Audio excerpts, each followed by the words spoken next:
Thank you, Mr. Speaker. I, the undersigned, on behalf of the residents of Moiben constituency, draw the attention of the following, of the House to the following.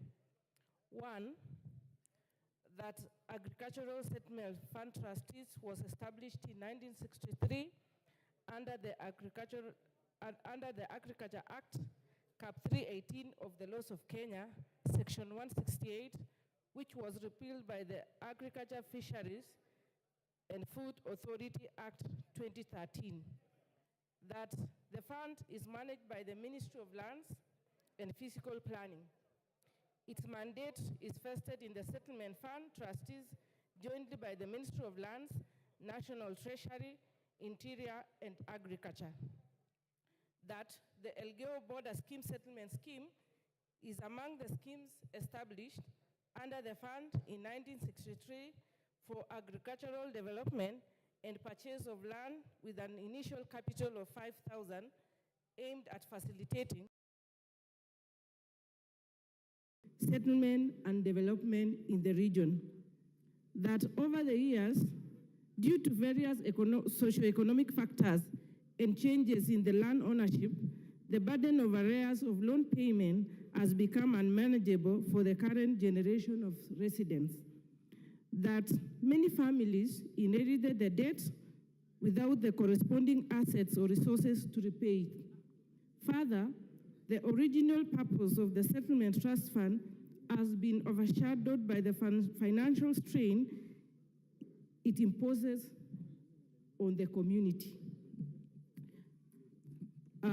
That the debt incurred by the Elgeyo Border Scheme has grown exponentially over time, surpassing the initial capital of Kenya shillings 5,000, hence becoming a significant barrier to the economic progress and the well-being of the community by hindering their ability to invest in essential infrastructure, education, healthcare, among others.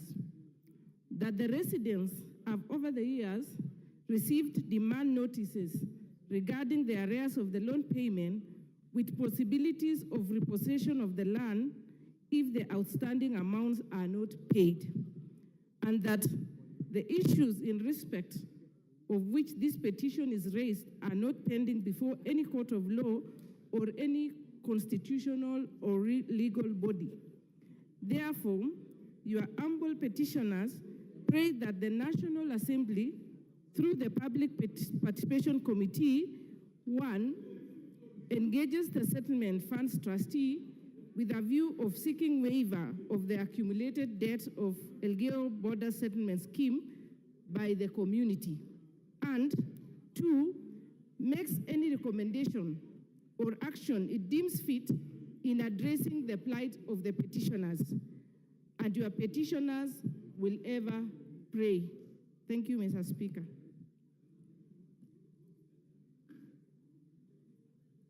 Thank you, Professor. Bukose. Thank you, Honorable Speaker. Honorable Speaker, I want to support the petition by Honorable Parto about the Settlement Farms trustees. And this is not just limited to Honorable Parto, but I would want the committee, when they'll be looking into this issue, that we can have an amnesty for all SFT farms that are within the country, because these were meant to benefit the poorer people after the colonialists left. Unfortunately, when the colonialists left, many of these farms reverted back to the well-connected who were in government at that time. And they grabbed huge chunks of lands, squeezing the poor ones into sharing either 2.5 acres or 5 acres, and then imposing to them to pay 5,000, which was a lot of money at that time. And cumulatively, it has been accruing debts. So as we forgive all other debts, debts for the sugarcane farmers, debt for the coffee farmers, I think we should also look at debts which are owed to SFTs, debts which are owed to AFCs that people used to purchase lands, so that we can make sure that these people are well settled, they are not, and they are given title deeds so that they can be able to have something either for themselves or for their children to inherit. With those few remarks, Honorable Speaker, I want to support, and I would ask that when the committee is sitting, please invite some of us who represent areas that have SFT farms, that our people are still suffering with those pending debts. Thank you, Honorable Speaker. Thank you. The petition is committed to the Public Petitions Committee to report back within 60 days. Next. Order number 5, papers. Majority Leader. Thank you, Honorable Speaker. Honorable Speaker, before I lay this paper, if you allow me, I want to sincerely thank you, Honorable Speaker, for the way you conducted this session of yesterday. Yes. I want to commend you, Honorable Speaker. If I get your full attention, I'll be very happy. I want to commend you for conducting the debate yesterday and actually sitting throughout. I watched you rise at 9. I think we need, if it was any other place, I would have requested we give the Speaker a standing ovation. But because this is Parliament, let's give him a stamp on our foot to appreciate him for the good job. And the way you conducted, there was danger that it would spiral into something else. But Honorable Speaker, you managed this House very, very well. And the members also for the decorum and respect that we have for each other and for the Speaker. I want to thank you sincerely, Honorable Speaker, and Congole for that. Honorable Speaker, now I beg to lay the following papers on the table of the House today, Thursday, June 20th, 2024, in the morning sitting. Annual report and financial statements for the financial year 2022-2023 from the Commission on Revenue Allocation, and 2, Kenya National Shipping Line audited financial statements from the Ministry of Mining, Blue Economy, and Maritime Affairs. I beg to lay, Honorable Speaker. Thank you. Thank you, Deputy Majority Leader. Next. And thank you for the compliment. Order number 6, notices of motion.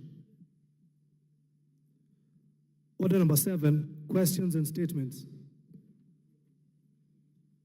There are 2 requests for statements.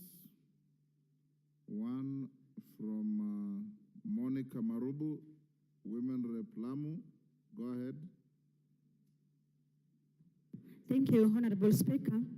Honorable Speaker, pursuant to the provisions of Standing Order number 44, 2C, I rise to request a statement from the chairperson of the Departmental Committee on Transport and Infrastructure regarding the status of compensation for fishermen in Lamu County.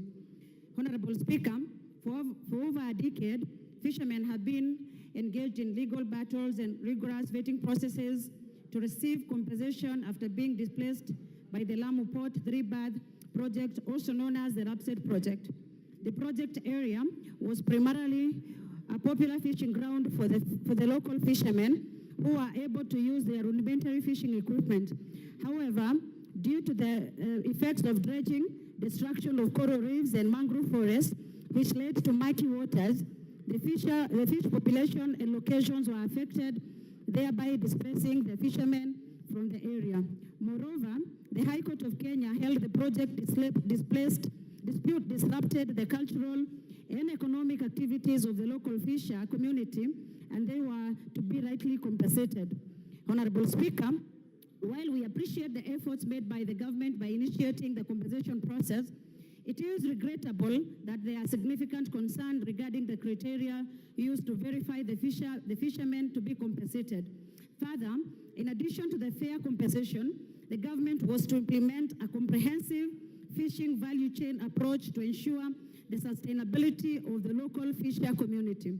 Honorable Speaker, it is against this background that I seek a statement from the chairperson of the Departmental Committee of Transport and Infrastructure on the following.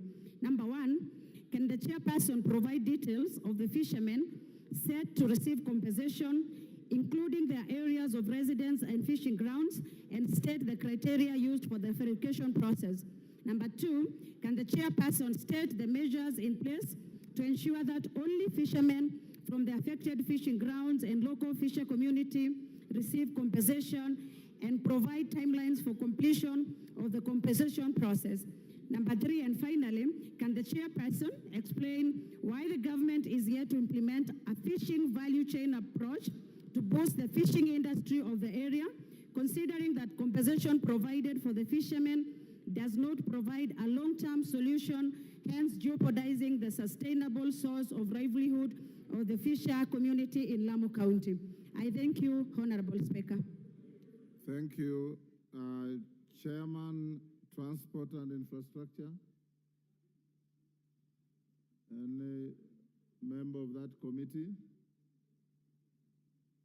Transport and Infrastructure Majority Leader, direct them to bring a response in 2 weeks. Ben Chonga.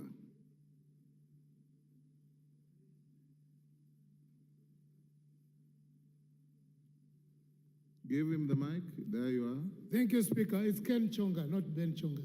Yeah. Ken. Ken, yes. Oh, sorry. Yeah. Ken Chonga.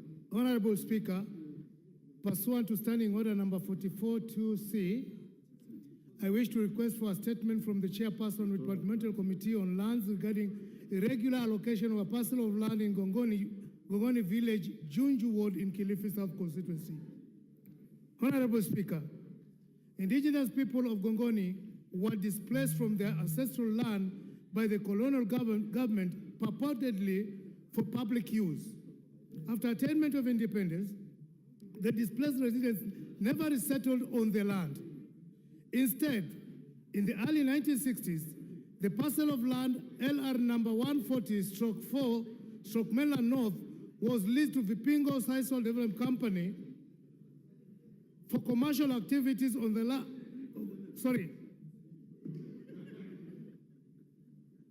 The parcel of land LR number 140/4/Mainland North was leased to the Vipingo Sisal and Leasing Company.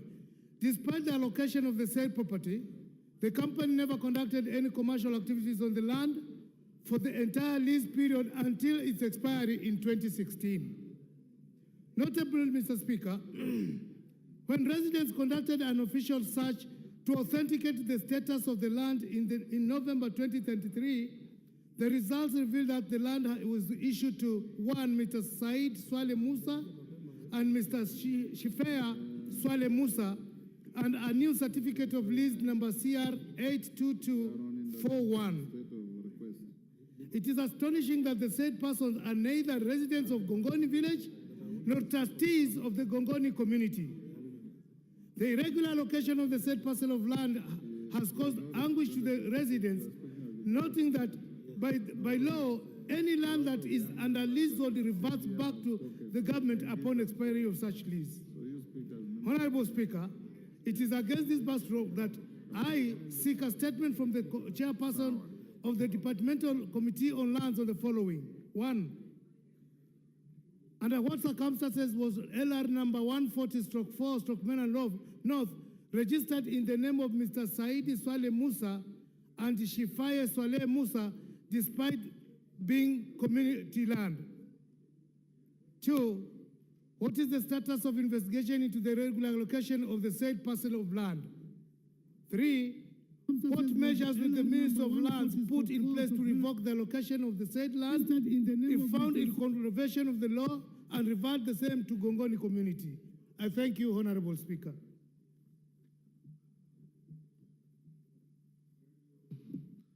Chairman Lands, Nyamoko. Give him the mic.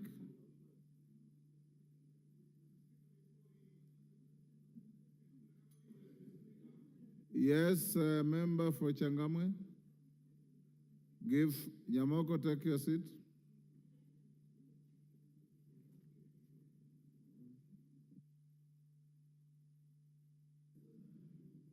Thank you, Mr. Speaker. I want want to express an interest in this matter. The said land belongs to our family. We have a title deed, genuine one, and the honorable member is aware that we own that piece of land. The so-called Shifea side are actually my cousins. So I wish to state very categorical here that this land belongs to us and we have a title deed, which is a genuine title deed.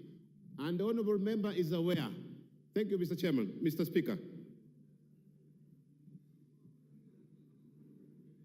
Moko?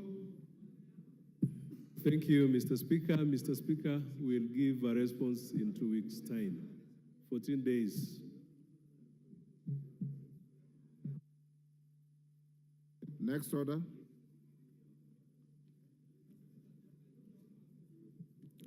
Pardon? Yes, Bowen? Mr. Speaker, I thought the owner of the land has already responded. I don't know if there is need for the committee again to go look in who is the owner of the land when the owner is already here and he has said that the land belongs to him. Is there a need for the committee again to go and actually doing their job? But again, That Gen Z are notwithstanding, free the to pick. statement is directed at the chairman of lands. He has to come and respond. Next order. Order number 8, procedural motion, resolution to hold a Tuesday morning sitting. Majority Leader.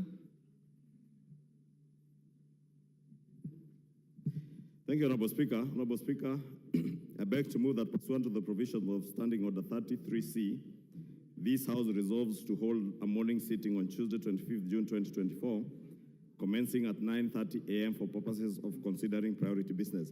Honorable Speaker, members will realize we have very crucial business ahead of us today, top among them being the continuation of the finance bill. Honorable Speaker, I must thank the Gen Zs also, because, Honorable Speaker, for the first time in the history of this House, especially this 13th Parliament, at 8:30 a.m., not less than 50 members were already logged in. So, if not for anything else, the Gen Zs have made members of Parliament to report to work very early. And it's a good thing. It's the beauty of our democracy, Honorable Speaker. And now that we reported this early, Honorable Speaker, to contribute to the finance bill, I am certain if you look at the numbers, we may not have enough time to finish with the finance bill today and move on to the IEBC amendments from the Senate. And members will understand how crucial that business is. So we want to make sure that we have adequate time to complete the finance bill, the committee of the whole, without anticipating debate next week, and also be able to complete with the IEBC amendments from the Senate in time before we progress to the short recess that is due the following week. And Honorable Speaker, you are aware, next week is the last week of this month, and we ought to have passed both the finance bill and the appropriations bill that are also lined up next week, which I will be speaking to later this afternoon during the usual Thursday statement. I therefore wish to appeal to members to support so that we have adequate time to process all this business. And I wish to request, I beg to move and request the Leader of Minority to second. The Honorable Speaker, I wish to second, and for the simple reason that I consider the matter of the IBC so crucial that we cannot afford to delay it any further. And therefore, let's proceed in the manner proposed by the Leader of Majority. I second. All the honorable members on their feet, take your seats. Honorable members, I now propose the question, which is that pursuant to the provisions of Standing Order 33C, this House resolves to hold a morning sitting on Tuesday, 25th June 2024, commencing at 9:30 a.m. for purposes of considering priority business. Put the question. Yes.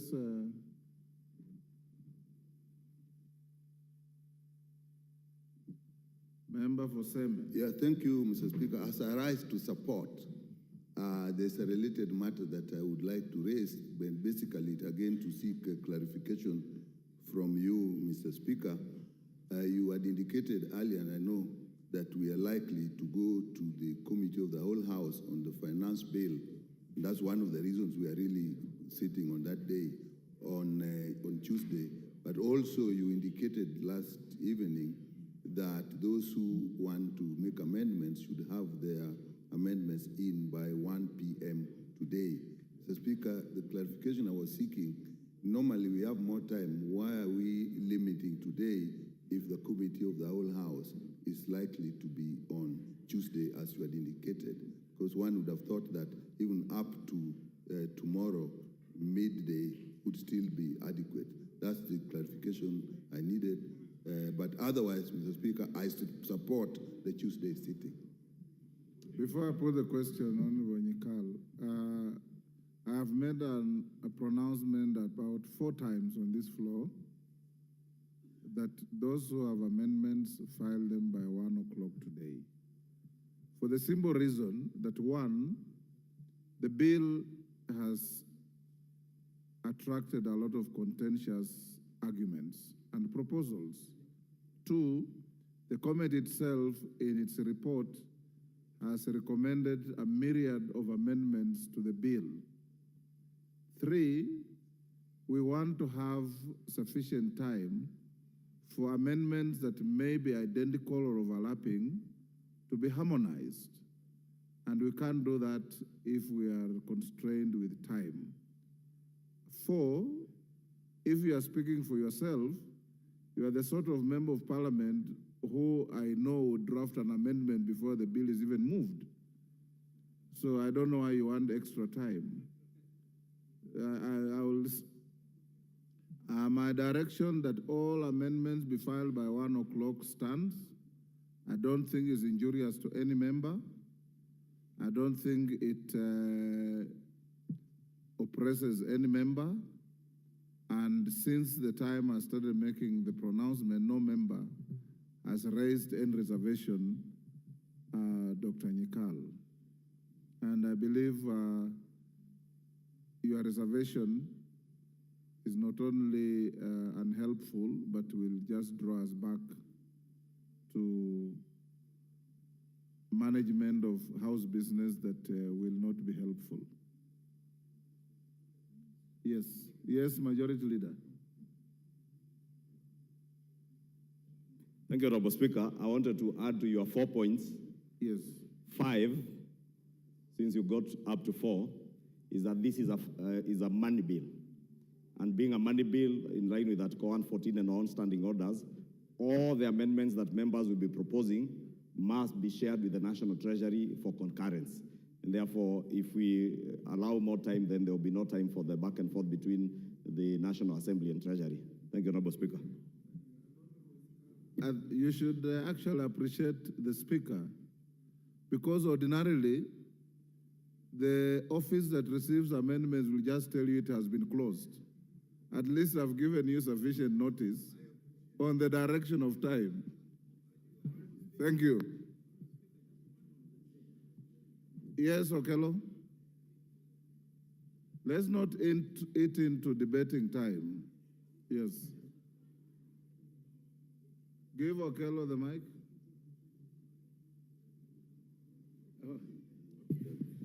Honorable Speaker, I've got a question related to that, whereas I also support the issue of IBC that needs to be fast-tracked based on the fact that at least not less than 2 constituencies are now disenfranchised as a result of either. Jared Okello, that is a moot point. Your own leader has said this here 5 times. Yeah, I've got a question. I don't know why you should repeat it. I'm coming to a question, Honorable Take Speaker. your seat.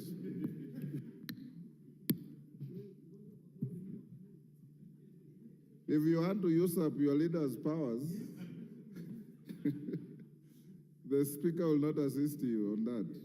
Honorable members, I now put the question, which is that pursuant to the provisions of Standing Order 33C, This House resolves to hold a morning sitting on Tuesday, 25th June 2024, commencing at 9:30 a.m. for purposes of considering priority business. As members of that opinion say aye. Will those of the contrary opinion say nay? The ayes have it. Next order. Order number 9, the Finance Bill, National Assembly Bill number 30 of 2024, resumption of debate. Yes, Honorable Wandai.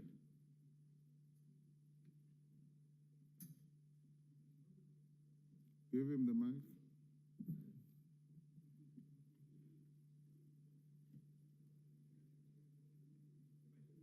Give him the mic. Why? His mic is.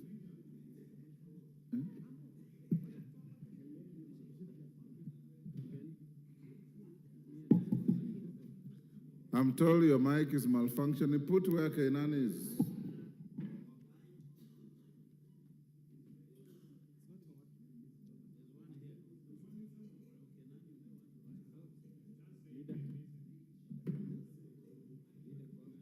Yes, Honorable Speaker, sorry.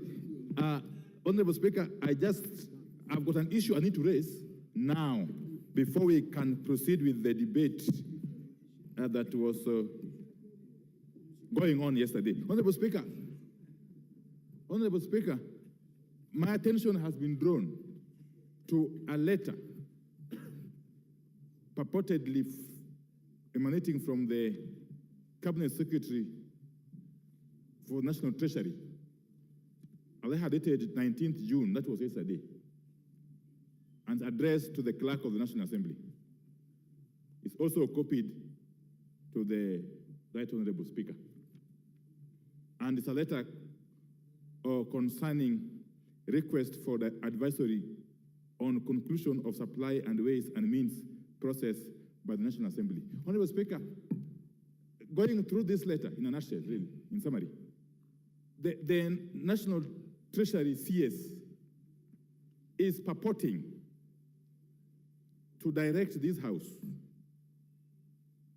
that, and I want just to read some paragraph here, that we further note that following the ongoing debate on the Finance Bill 2024, should the Finance Bill 2024 be approved as proposed by the National Treasury, the National Assembly can proceed with the consideration of the appropriations bill as published.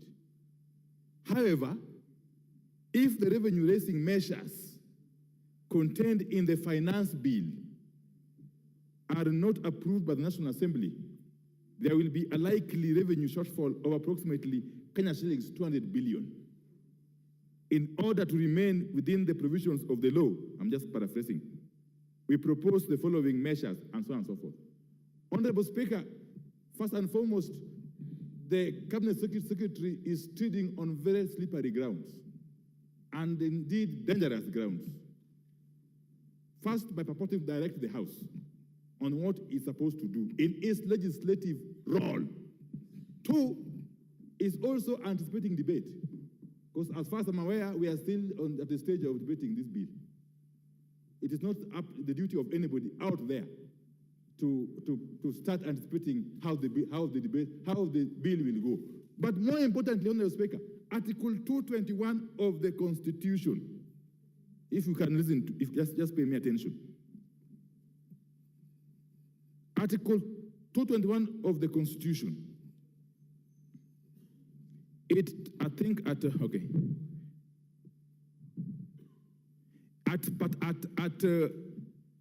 Article 6, it says that when the estimates of national government expenditure and the estimates of expenditure for the judiciary and parliament have been approved by the National Assembly, they shall be included in an appropriation bill which shall be introduced into the National Assembly to authorize withdrawal from the Consolidated Fund, and so on and so forth. That is the Constitution. But if you go further to the Public Finance Management Act, Section 40, subsection 5, it says, and I want just to read quickly, that any of the recommendations made by the relevant committee of the National Assembly or adopted by the National Assembly on revenue matters shall, among other things, ensure that the total amount of revenue raised is consistent with the approved fiscal framework and the Division of Revenue Act. What am I saying? If you read the Constitution at Article 221(5), together with the Public Finance Management Act, Section 40, Honorable Speaker, subsection 5, you arrive at the conclusion that the appropriations bill can only be informed by the estimates, not by the finance bill, Honorable Speaker. That the appropriations bill can only flow or emanate from the estimates that we have actually approved last week also in this House. So what, therefore, is the CS purporting to say here? He's saying that if we don't approve the finance bill as in the form it originated from, I think, National Treasury, we shall have, therefore, to review or change the appropriations bill to conform with the finance bill as passed. Honorable Speaker, my submission is that it is the bill. First and foremost, we need to know from the chair of the Committee on Finance. Because the work of the Committee on Finance is to look for ways to raise money to finance the budget that has been passed. Are they saying that they were unable to look for money to finance the budget that we passed last week? If so, the logical thing, Honorable Speaker, is to do a supplementary budget. That is the only logical thing, not to do what the CS is purporting to direct us to do here. So what I want to ask you, Honorable Speaker, first and foremost, is to call the CS to order. To order from your chair. He cannot be seen to be supervising this House. In other words, actually, he's trying to put pressure on this House to act in a particular manner. Yes. The CS of National Treasury, who is not elected by anybody, as far as I'm concerned, is purporting to supervise this House in its legislative role, something that flies in the face of the Constitution and the relevant law, Honorable Speaker. So I would want, at the very least, that you direct that this letter be withdrawn by the National Treasury. And secondly, to compel him to commit not to attempt, now or in the future, to try to dictate to this House in the manner it's supposed to conduct its business. I submit, Honorable Speaker. Majority Leader. Thank you, Honorable Speaker. And let me thank the Leader of Majority for raising this particular issue about this letter. But, Honorable Speaker, the Minority Leader, sorry.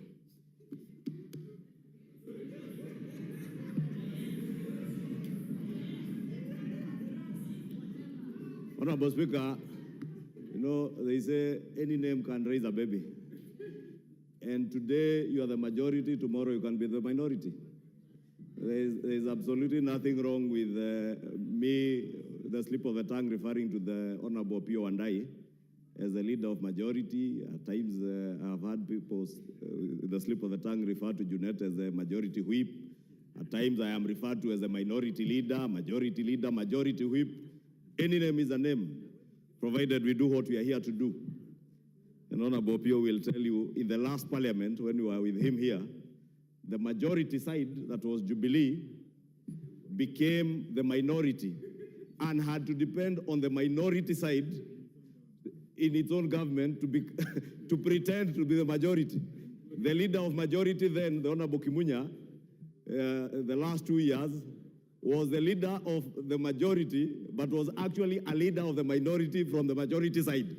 Because the Honorable Aden Duale, who was a ranking member like the Honorable John Buddy, was the leader of the majority on the majority side. But moving on, Honorable Speaker, I was thanking the Honorable Pio for raising this issue because it's important that we all get to an understanding not just of the import of this letter, but the import of all the proposed amendments that we will do to the finance bill, Honorable Speaker. And it's good that when you are responding to the Honorable Nyikal, you did point out some of those issues. And principally, Honorable Speaker, the last point that I added, that this being a money bill, we must get the concurrence of the National Treasury. And there is reason as to why the drafters of our Constitution, Article 114, put that particular provision of concurrence with the National Treasury. Honorable Speaker, if you read that letter, it points to provisions of the law as it is. Professor Ndungu, who assigned this letter, is not referring to anything that is outside of the law and the provisions of our Constitution. He refers to Section 39(4)(c) of the PFM Act, which requires that any increase in expenditure in a proposed appropriation is balanced by a reduction in expenditure in another proposed appropriation. And Honorable Speaker, he goes on to quote Section 45 of the PFM Act and other sections of the PFM Act that indicate that if we are to reduce the proposed revenue estimates, Honorable Speaker, then concurrently, and I said it on Tuesday, something must give in. If we reduce taxes that are proposed to be the revenue-raising measures to finance the budget that we have adopted, then we must find a way of either reducing expenditure, the expenditure side, because if you don't do so, what you will do is increase the fiscal deficit. It is this House, Honorable Speaker, and I was hoping the Honorable Njuguna Ndung'u had pointed to it, and I see he hadn't, that we passed a debt ceiling in this House. We cannot go beyond that which we have passed in this House. The National Treasury cannot borrow beyond a certain point, a ceiling that we have set by law in this House.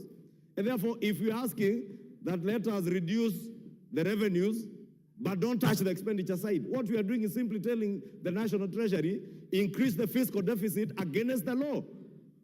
And we cannot act against the law. I know we are the lawmakers, but we are not allowed by the Constitution to act ultra vires the Constitution. Therefore, Honorable Speaker, what the Cabinet Secretary, it could be a preemptive. It could be preemptive that I want to agree with the Honorable Pio. It is preempting debate, but the Honorable Njuguna Ndung'u, CS Njuguna Ndung'u, is not engaging in debate. This is an advisory opinion to us, reminding us that we need to abide by the Constitution and by our own laws. Honorable Speaker, the leader of minority spoke to the need, and he has asserted that the right thing, and he said it so emphatically you would want to believe him, that the right thing to do is to do a supplementary budget. That is the wrong thing to do. It is the wrong thing to do, Honorable Speaker, because you cannot begin from a mistake and say now we will break the law at this particular stage, then we will fix it with a supplementary budget. Supplementary budget should only come in once we have in the first instance, bound by what is provided for in the law. We have not burst our fiscal deficit as stipulated under our PFM Act. And if in the course of implementation of this budget, there are additional expenditures that then would lead to a bursting of that fiscal deficit, then we call for a supplementary budget. But we cannot say that at this point what we should be doing is a supplementary budget. What shall we be supplementing if we are even yet to pass the appropriations bill? We need to pass the appropriations bill and the finance bill so that we complete the budget-making cycle. Once you complete the budget-making cycle, then after that you can do a supplementary budget. But we cannot complete a budget-making cycle against the law. And that is what Honorable Pio and I is telling us that we should do. It is my humble submission, Honorable Speaker, then, that this letter is in good standing, and this is the way it is. I saw a number of votes, Honorable Speaker, and I said on Tuesday, Honorable Speaker, when this report was tabled, that someone once quipped that choices have consequences. And in lawmaking, the same is true. If we choose to cut on our revenue-raising measures, as the Finance Committee has proposed, there will definitely be consequences. Honorable Speaker, I am fortunate to have been in this House in the last Parliament.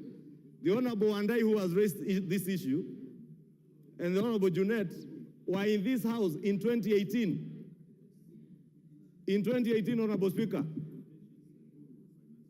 you remember the contentious Uhuru second term, the second finance bill. It was equally contentious. And you remember the debate that was there then about fuel, from 16%, 8%, from 0% VAT.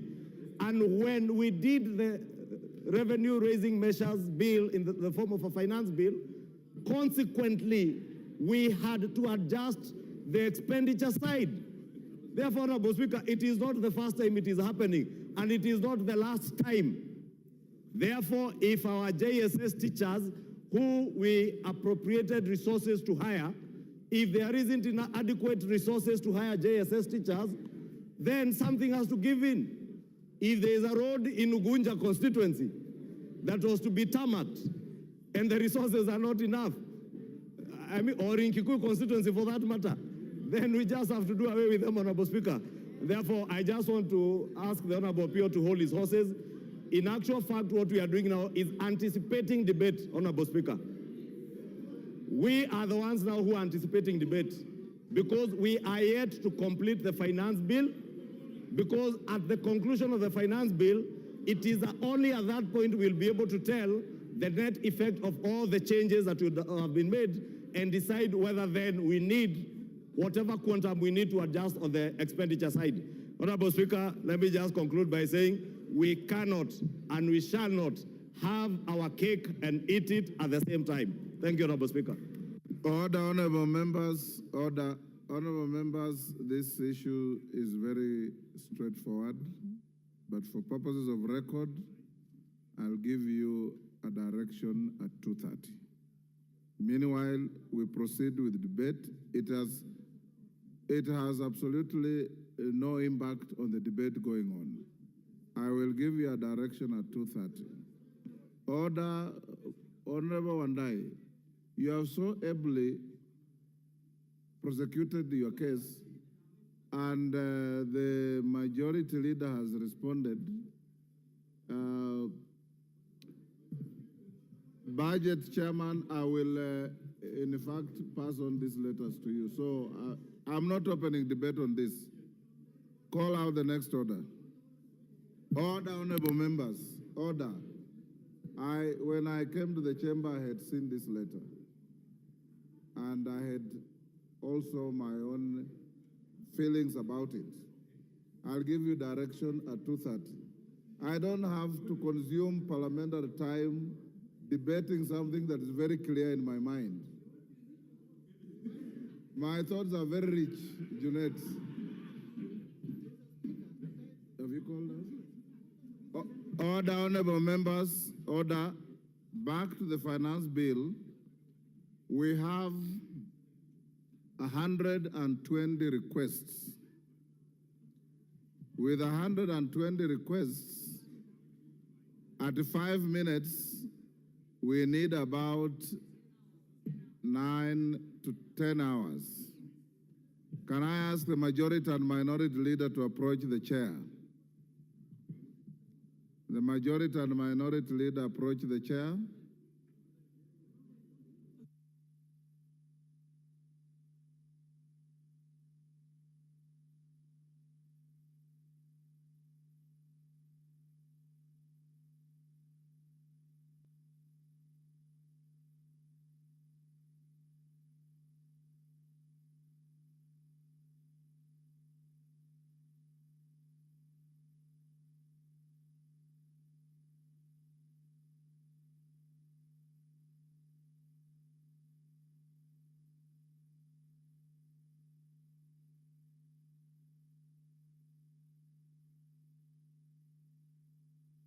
Order, honorable members. Order. Wangela, take your seat.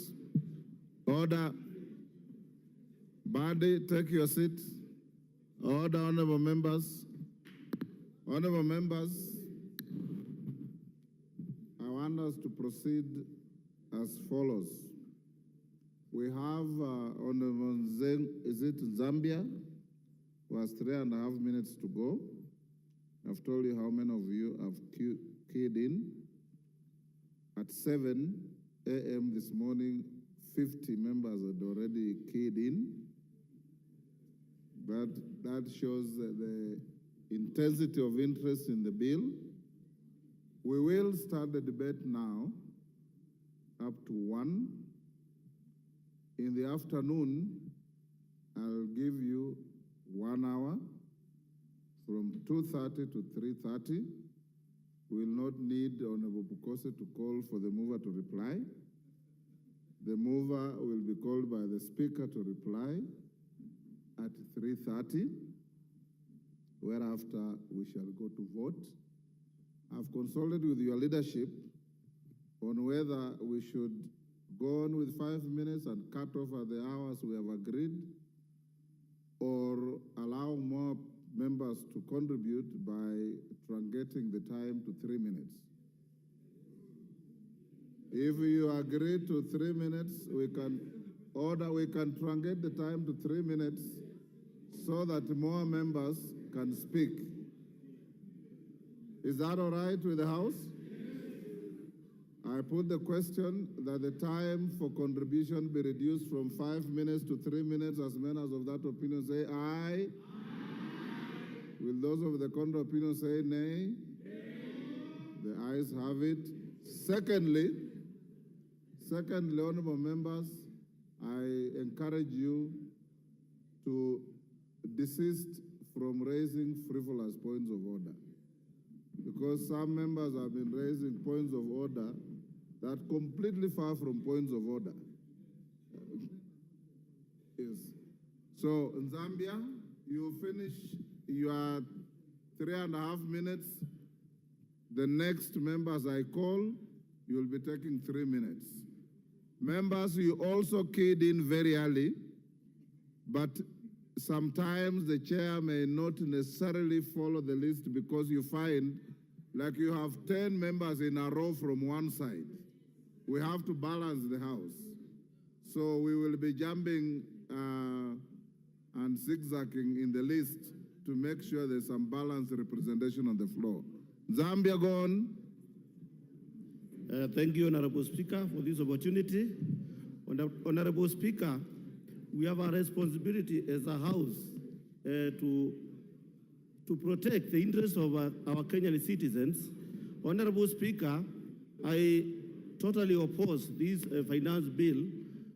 Reasons being that, Honorable Speaker, we understand that the motor vehicle tax, edible oil tax, among others, have been deleted. But Honorable Speaker, there are so many hidden taxes. Honorable Speaker, when you talk of 7 shillings per liter in fuel levy, it means that the cost of production in the local industries will go up. Honorable Speaker, even the cost of producing bread will be higher than even the normal rate as at now. Honorable Speaker, our Kenyan citizens are struggling to put food on the table. Honorable Speaker, the cost of living is going to increase even further if we consider passing this bill. Honorable Speaker, I urge members of this House to consider the cry outside there of Akina Wanjiku and the others. Honorable Speaker, the life of the Kenyan citizen of running businesses is totally unbearable as we speak now. Honorable Speaker, when it comes to the local industries, they are closing down their businesses. Reason being that the cost of production is going high and high every time. And Honorable Speaker, we have come to understand that most of the most of the industries are closing down, making it not possible to keep on employing more of the Kenyan citizens. And Honorable Speaker, when we talk of the NDF, there are so many hidden costs which the Kenyan, as a house, we should come out clear to make sure that the cost of living of the Kenyan citizens is bearable. Thank you, Honorable Chair, Speaker, and as the government, when you talk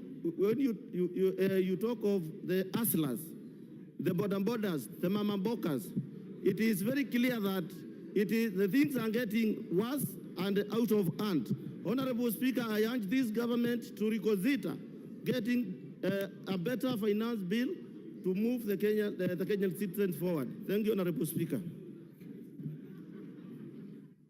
Member for Mandera West. Member for Mandera West. Order, honorable members. Order. The conversations are too loud. Order. Cynthia Muge, take your seat. You've been standing there for 10 minutes. Honorable members, those who want to engage in conversations, there's a lobby out there. You can go and converse and come back. Give me time to hear what members are saying, and give those who want to listen to debate to listen to debate. Member for Mandera West.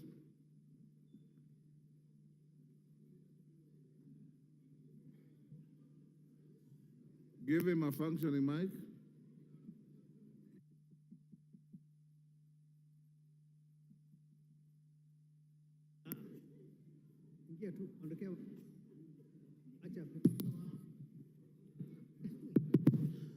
Thank you, Honorable Speaker, for giving me this chance to contribute to this very important bill that is in front of us. Mr. Speaker, sir, finance bill is an annual event. It has been done from the time Kenya was born up to this time. I personally, I think this is the seventh one I am contributing or participating in. And therefore, we all know that without finance bill, there will be no government activity. If you don't pass finance bill and allow the government to continue with its activity, there will be no government activities. And we all know that the government is there for the interest of the community, the larger community. I take this opportunity to sincerely thank the Finance Committee for listening, for doing a very thorough public participation all over the country, and for listening to the various issues that has been raised by the public, and for particularly saying that the contentious issues such as the bread, the VAT on bread, motor vehicle, the eco levy on sanitary pads and diapers, the excise duties on vegetable oil and others, which were contentious, they have already recommended that it be dropped. And therefore, it is for this House to concur with the recommendation of the Finance Committee to drop those very contentious issues. I have been called by my constituents so much, but as I explained to them what has been dropped, and particularly the finance bill is looking at putting 1 billion shilling for restocking. As you all know that the area where I represent and others had a serious drought for 4 years, and we lost almost all our livestock, and we don't have any other livelihood except rearing of livestock. And this finance bill is giving us 1 billion to restock. That is a very big gain, and my constituents have told me that to make sure that 1 billion is protected. Honorable Speaker, sir, there are very important gains in this finance bill, particularly Your time up. Irene Mayaka. You have 3 minutes, so compose your thoughts and compress them quickly. Thank you, Honorable Speaker. Honorable Speaker, I take this opportunity to emphatically reject the finance bill. And Honorable Speaker, one of the things that I just want to say and make very clear is that we should not subject ourselves to the pressures that are being implemented by the IMF on funding conditions that they're giving to this country. Honorable Speaker, I want to thank the Gen Z and the people of Kenya because they exercise their rights under Article 1 and 2 of the Constitution, together with Article 37 of the Constitution. Honorable Speaker, in my quest to reject the finance bill, one of the things that I just want to say very clearly, I keep hearing members telling us that we need to start using locally manufactured sanitary towels, and especially to our male members. I just want to tell you, stop taking Panadols for our headache. Locally manufactured sanitary pads are not of good quality. You cannot expect young girls out there to use pads that will make them have infections and such like things. Honorable Speaker, some of the clauses that I really want us to look into and come and also reject is, for example, clause number 63 that talks about KRA having access to our information. Clause number 23 that talks about amateur sporting association being added additional tax. Honorable Speaker, some of the repercussions that we will have as a country if we continue with this finance bill is that we are making our investment climate to become a very unpredictable one. We will make our country not be and have appetite for investments from foreign investors and local investors.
That is the case in the villages. Honorable Speaker, you may say we are going to impose taxes only on imported table eggs.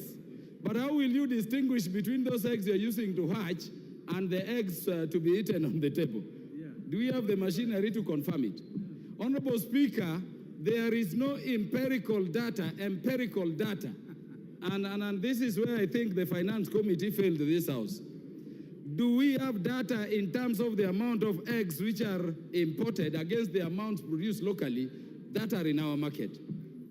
Once we increase the price for imported eggs, going by the amounts, my fear, Honorable Speaker, is that when you go to the shop, you will not distinguish.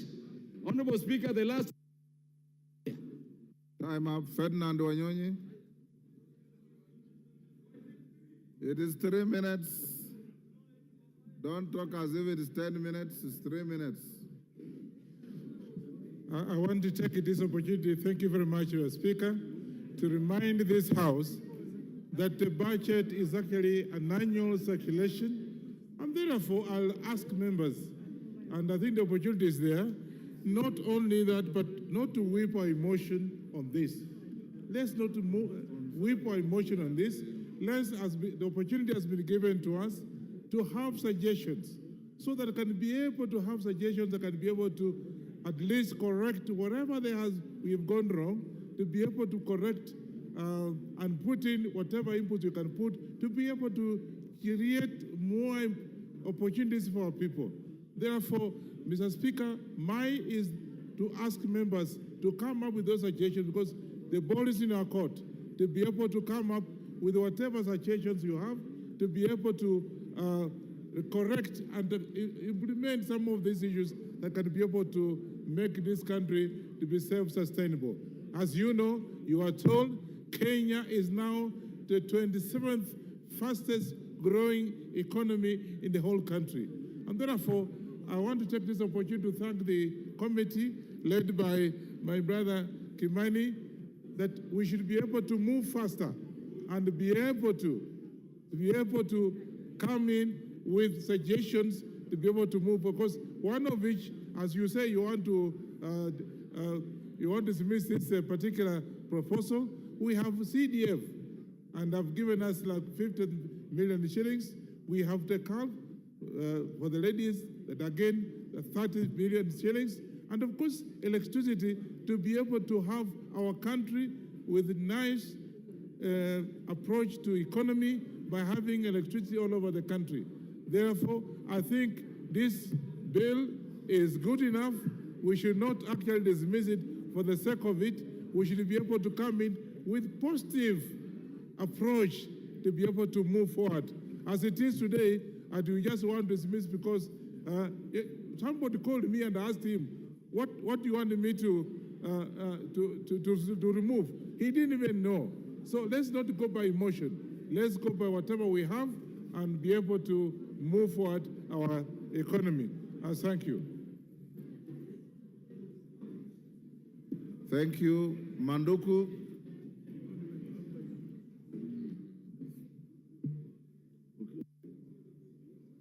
Thank you, Mr. Speaker. For avoidance of doubt, I stand to oppose the Finance Bill 2024 and urge my colleagues to vote no. Mr. Speaker, the bill as presented before the House goes against our own tax policy, which we approved in this House. But curiously, Mr. Speaker, in an effort to expand the tax base, there's a provision that has been sneaked in that will compel families to pay capital gains tax on land that they transfer to their children.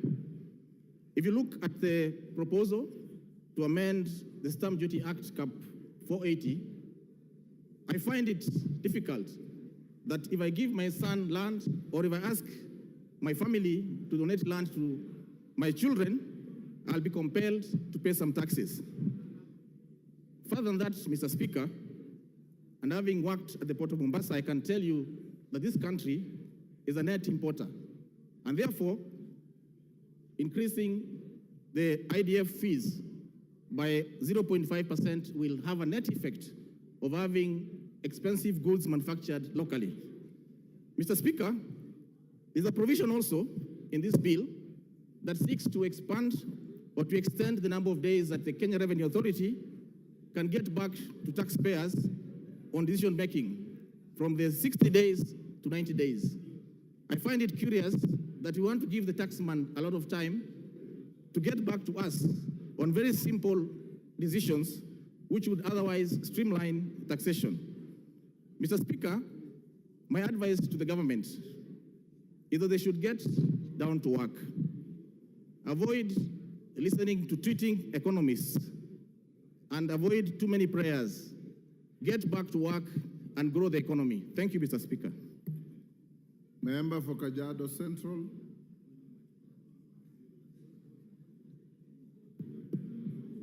Thank you, Honorable Speaker, for giving me this opportunity. And Honorable Speaker, I rise to support the Finance Bill 2024 for the following reason, Honorable Speaker. One, the Finance Act 2023 had reduced the import declaration fee from 3.5 to 2.5%. This, Honorable Speaker, not only gave us a whole of 10 billion shillings, but it also encouraged importation. And Honorable Speaker, we all know the net effect of this. The proposed finance bill, Honorable Speaker, is proposing to take back the importation declaration fee to 3.5 and therefore discouraging importation and therefore growing our industries. Honorable Speaker, I'd like to commend the Gen Zs who have been out there, but also advise them to seek information, because one of the reasons why these young people are out in the streets is mainly because of unemployment. This importation declaration fee that has been increased seeks to grow our manufacturing sector and therefore seeks to employ the same young people.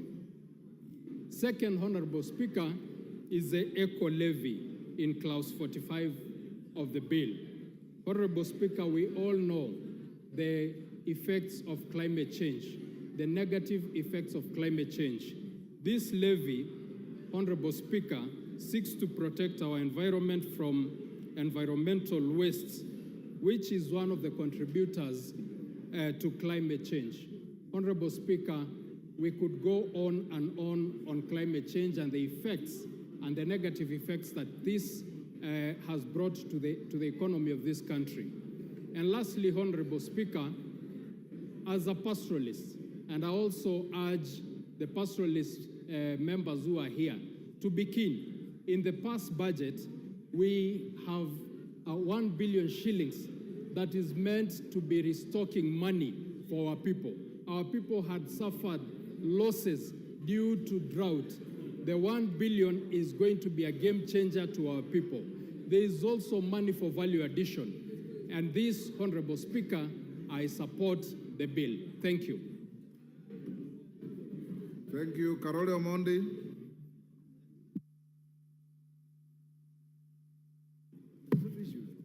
Thank you very much, Honorable Speaker, for giving me the opportunity to speak to this bill. Let me begin by acknowledging that the bill is 132 pages and 65 clauses. So to say that you are rejecting it in totality is just playing to the gallery. I think there are good things and bad things about in the bill.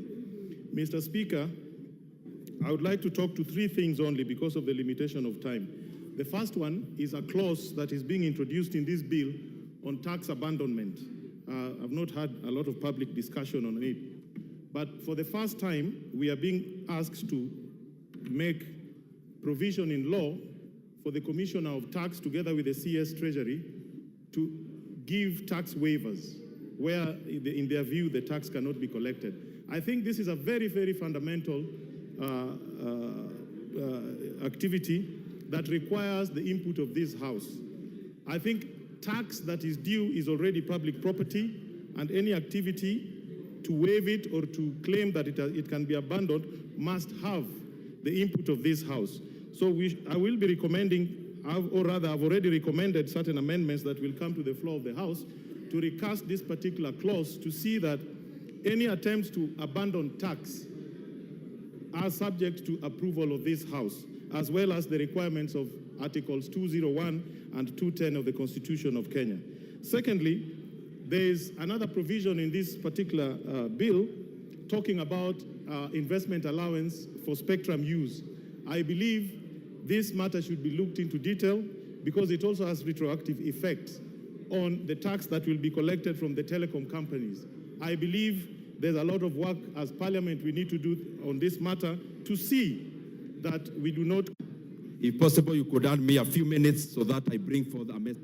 If possible, you could add me a few minutes so that I bring forth a message I have for the House. Okay, I'll give you an extra 2 minutes, so you have 5 minutes. Thank you very much, Honorable Speaker.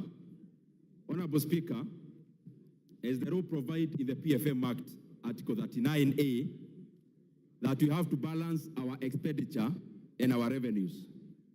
Honorable Speaker, I want to talk as the chairman of budget, and I actually want to talk as an indifferent party, that whatever may happen on the bill, the Budget and Appropriations Committee is prepared, Honorable Speaker. But from the onset, we want to laud Kenyans for their voices. This country belongs to Kenyans, and when they express themselves, they are doing precisely what the Constitution provides. I also want to laud all the Kenyan leaders, including our side of government and the other side, Honorable Speaker, because we are all geared to the welfare of the Kenyan people. Honorable Speaker, I have since, and I want members to, if possible, they can have this in their mind as we debate. I have since received a letter and communication from the National Treasury addressed to the clerk of the National Assembly, but I am copied as the chairperson of budget. Honorable Speaker, the Treasury is looking in all scenarios.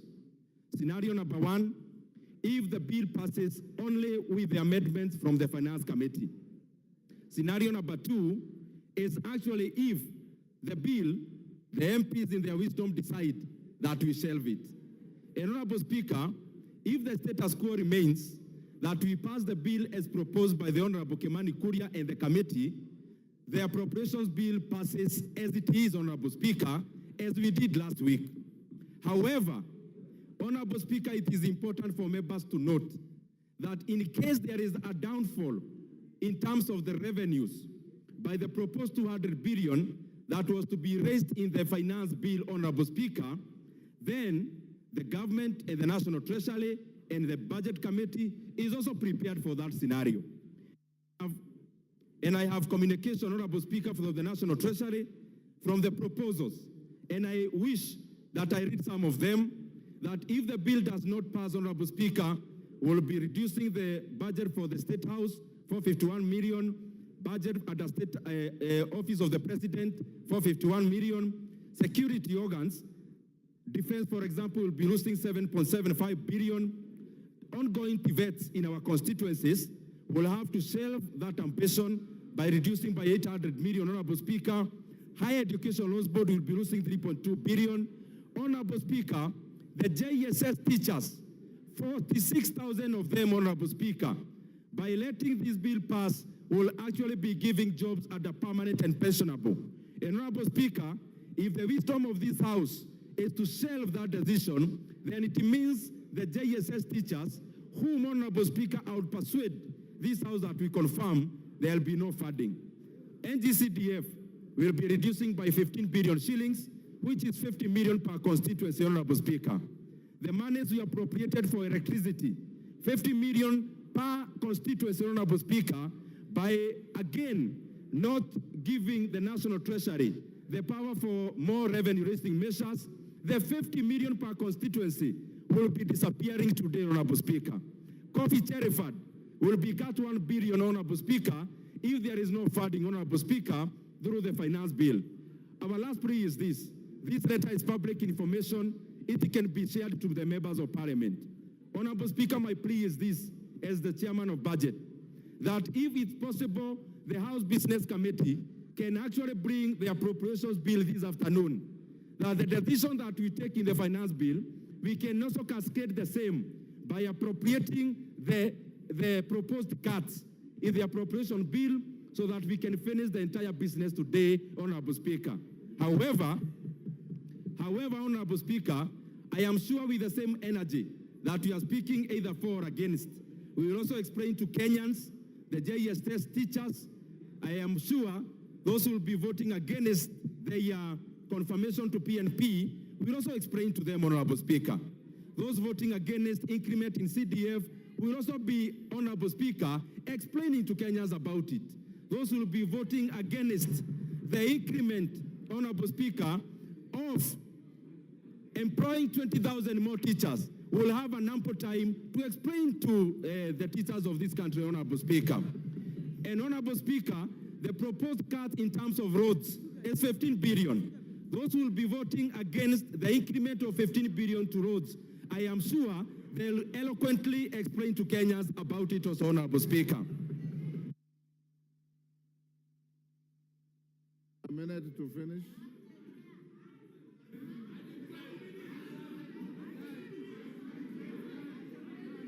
Order. Honorable Speaker. Order, honorable members, order. Order. Give him 3 minutes and wind up.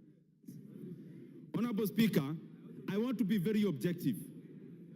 Honorable Speaker, these are the proposed cuts in case there is no revenue-raising measures as proposed by Honorable Kimani Kuria. Honorable Speaker, number one, as I said, I want to be very clear. State House has been cut money 500 million. Office of the President, another 500 million. Security like defense is 7.75 billion cuts. Honorable Speaker, the same.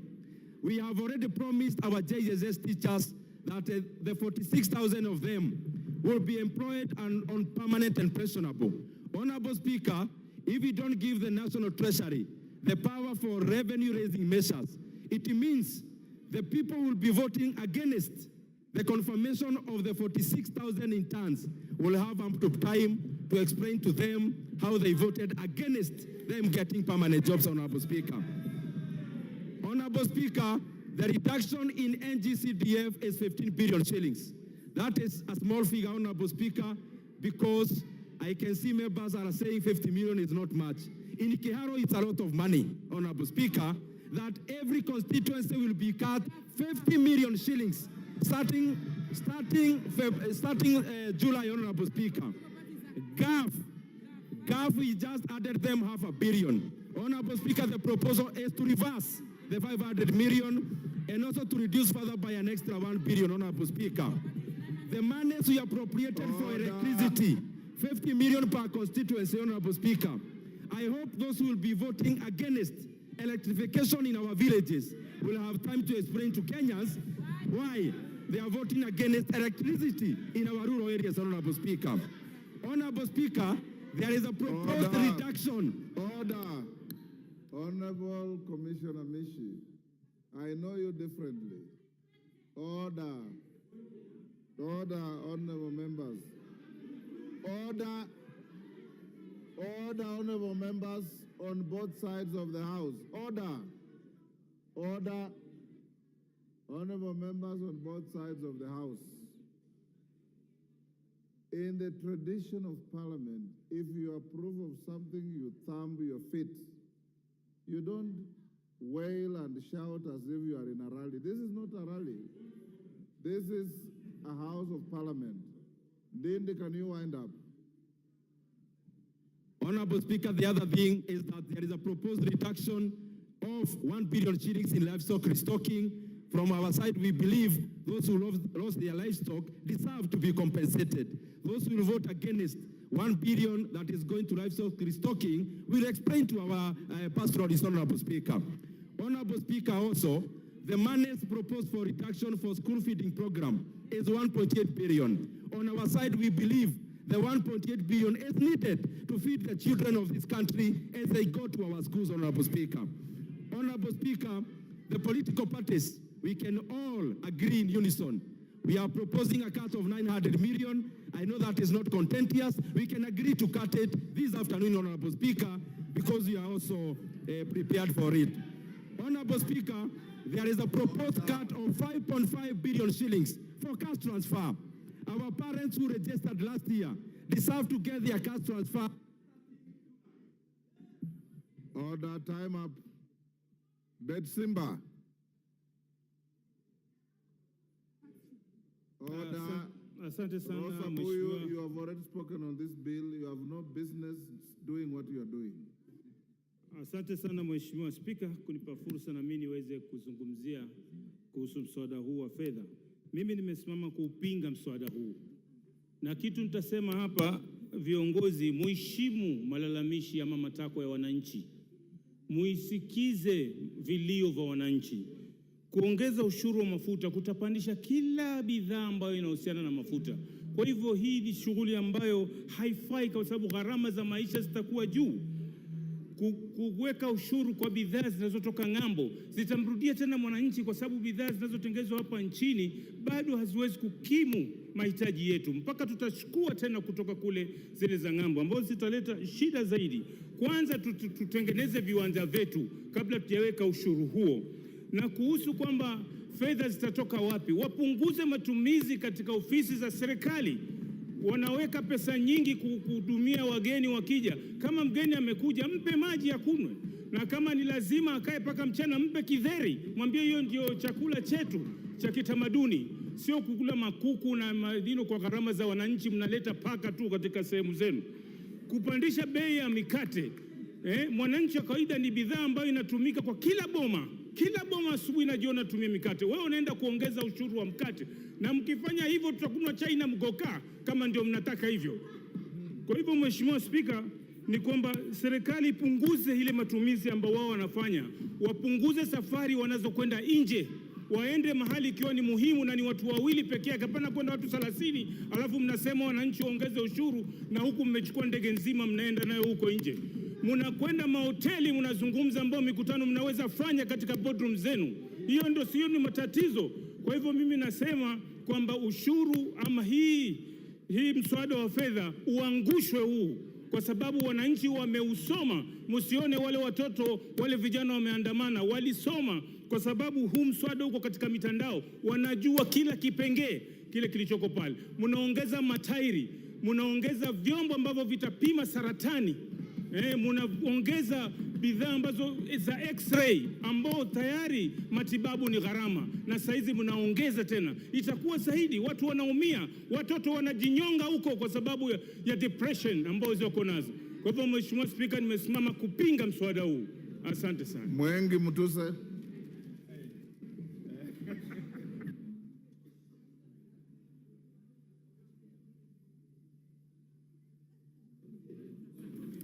Thank you, Mr. Speaker. Mr. Speaker, my friends. Thank you, Mr. Speaker. I wish to make a very brief contribution. And my contribution, first of all, is to debunk some erroneous myths that have been perpetuated in this debate. Mr. Speaker, during this debate, a perception has been created that the contestations around the finance bill have only happened after President William Ruto became president. Nothing can be far from the truth. Mr. Speaker, those of us who are students of history know that taxation began 3,000 years before Christ, actually in the ancient kingdom of Egypt. And even at that time, taxation was contentious. It has also been said before this House during the government of Kenyatta I, during the government of President Moi, during the government of President Kibaki, during the government of Kenyatta II, and even now, the finance bill has been an annual event, and it has never been a smooth sail. But something different has happened this year, Mr. Speaker. During the many times that the finance bill has been presented before Parliament, a lot of the times the voices of the people have never been factored by either the Parliament or by the executive. But for the first time in history, the voices of the people have been heard and have been factored in the report that was presented before this House by the Finance Committee. One of the principles of good governance is responsiveness to the wishes of the people. And I want to laud the Finance Committee for being responsive to the wishes of the people of Kenya. Mr. Speaker, politics is a very interesting game. On Tuesday, and if we may be heard in silence, Mr. Speaker, on Tuesday, after we finished our parliamentary group, I had a very jovial discussion with some of my friends who are on the other side. I had very jovial discussions with some of my friends who are on the other side, and they were saying, why have you removed everything that you wanted to rely on in the finance bill to do politics? And I asked them, but you complained about these things, and you have been heard and they have been removed. And they told me, you know, the work of opposition is to oppose. And now that you have pulled the carpet under our feet, we must find something new to hang on. I am saying this so that Kenyans know that the opposition to the finance bill is majorly inspired by politics. It may not be inspired by the content. Lastly, Mr. Speaker, as a lawyer, I want to say, and this would have been ably articulated if I may get 1 minute, that the issues that have been complained of have already been overtaken by events. They are actually otious. Finally, what is the effect of rejecting the finance bill? The effect of rejecting the finance bill is to resort back to the finance bill of Joseph Oyula.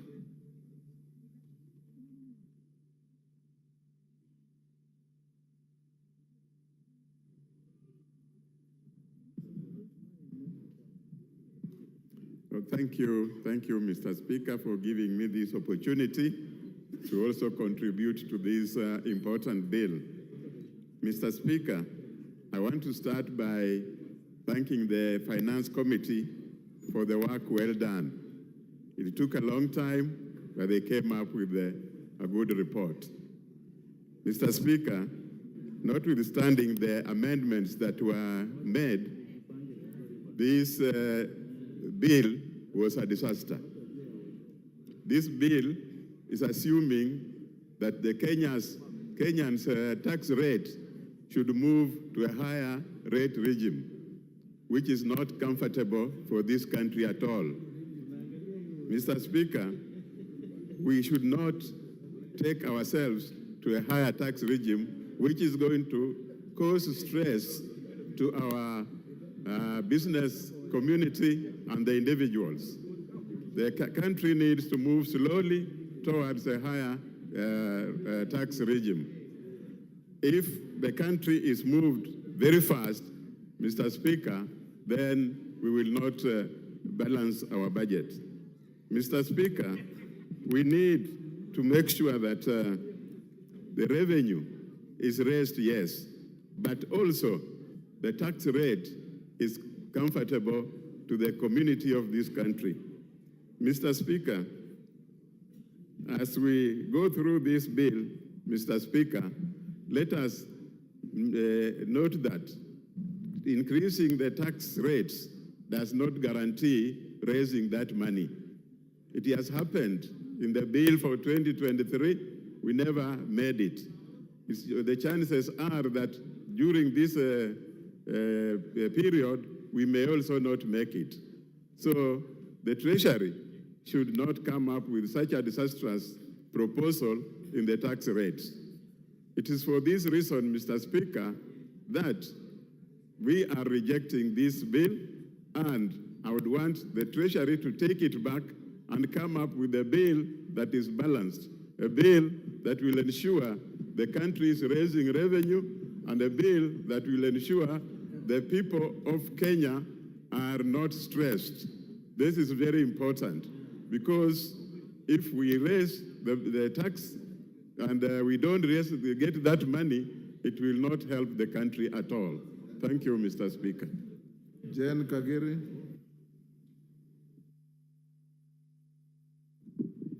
Thank you, Honorable Speaker, for giving me an opportunity to contribute to this very important bill. Honorable Speaker, allow me to start by congratulating the Finance Committee for listening to Kenyans and honoring their requests on the deletion of the taxes that they felt that were punitive on them. Honorable Speaker, I would want to contribute on the clause on the introduction of eco levy on sanitary towels and diapers. Honorable Speaker, I speak as the chairperson of the 47 women representatives. And recently, Honorable Speaker, we had the opportunity of enacting the Education Act of 2016, where we ensured that every student from class 5 to class 8, girls receive their sanitary towels. Honorable Speaker, out of the 47 counties, only 4 local manufacturers were given the opportunity to supply these sanitary towels. Honorable Speaker, this prominent house has been treated to a lot of drama and untruthful stories of the situation we find ourselves with sanitary towels. Allow me, Honorable Speaker, to state that this levy has been introduced so that we encourage our local production and our local manufacturers, Honorable Speaker. I hear some members say that we will have low supply because we don't have enough manufacturers. Honorable Speaker, I have had conversations with our manufacturers who are able to produce enough sanitary towels for us. Honorable Speaker, a visit to the supermarkets made me learn that sanitary towels that are locally manufactured are cheaper than those that are imported. Honorable Speaker, we cannot allow importers to continue making unscrupulous profits on Kenyans here, yet they pay no excise on their products, and the local manufacturers have to pay VAT on their raw materials. Honorable Speaker, I stand to support this bill, and I stand to support the eco levy be charged on sanitary towels and diapers to ensure that we grow our local manufacturers. A local manufacturer told me he used to have 600 employees. He has reduced them to 100 because of idle capacity. Honorable Speaker, it is our time to stop speaking from both sides of our mouths. If we want to create employment, we cannot be the defenders of importers. Anybody who wants to import can come set up the industry locally, and that way we are going to give them all the business that they need. And if they lack a place to go and establish their industries, I'm gladly welcoming them to Laikipia County, where they can come and set up a manufacturing industry, and we will not charge them any duty as long as they're producing diapers and sanitary towels locally within our country. Honorable Speaker, allow me to conclude by saying, Honorable Speaker, allow me to conclude by saying, I'm speaking as a user of sanitary towels, as well as a mother to a toddler who uses diapers. So, Honorable Speaker, anybody telling us about imported sanitary towels, they range from the price of 75 shillings to around 175 shillings. Locally produced sanitary towels are ranging between 55 shillings and 75 shillings. Andon Oloch.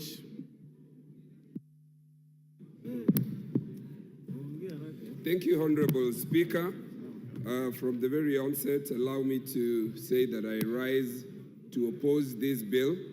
Honorable Speaker, the Finance Bill 2024-2025 has redefined our public discourse on things that affect us, especially on the question of how, when, what, and where to tax the people of Kenya.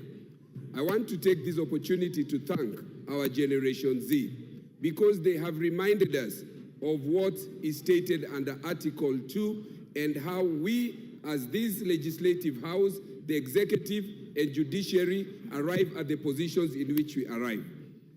Honorable Speaker, this generation in their public discourse on the question of the finance bill has reminded us that the sovereign power actually belongs to them. All this power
Against the will of Kenyans. Kenyans want development. We have heard the cries of Kenyans. And Madam Speaker, we have done the right amendment. And your time is up. Honorable Muliungi, Mwingi Central.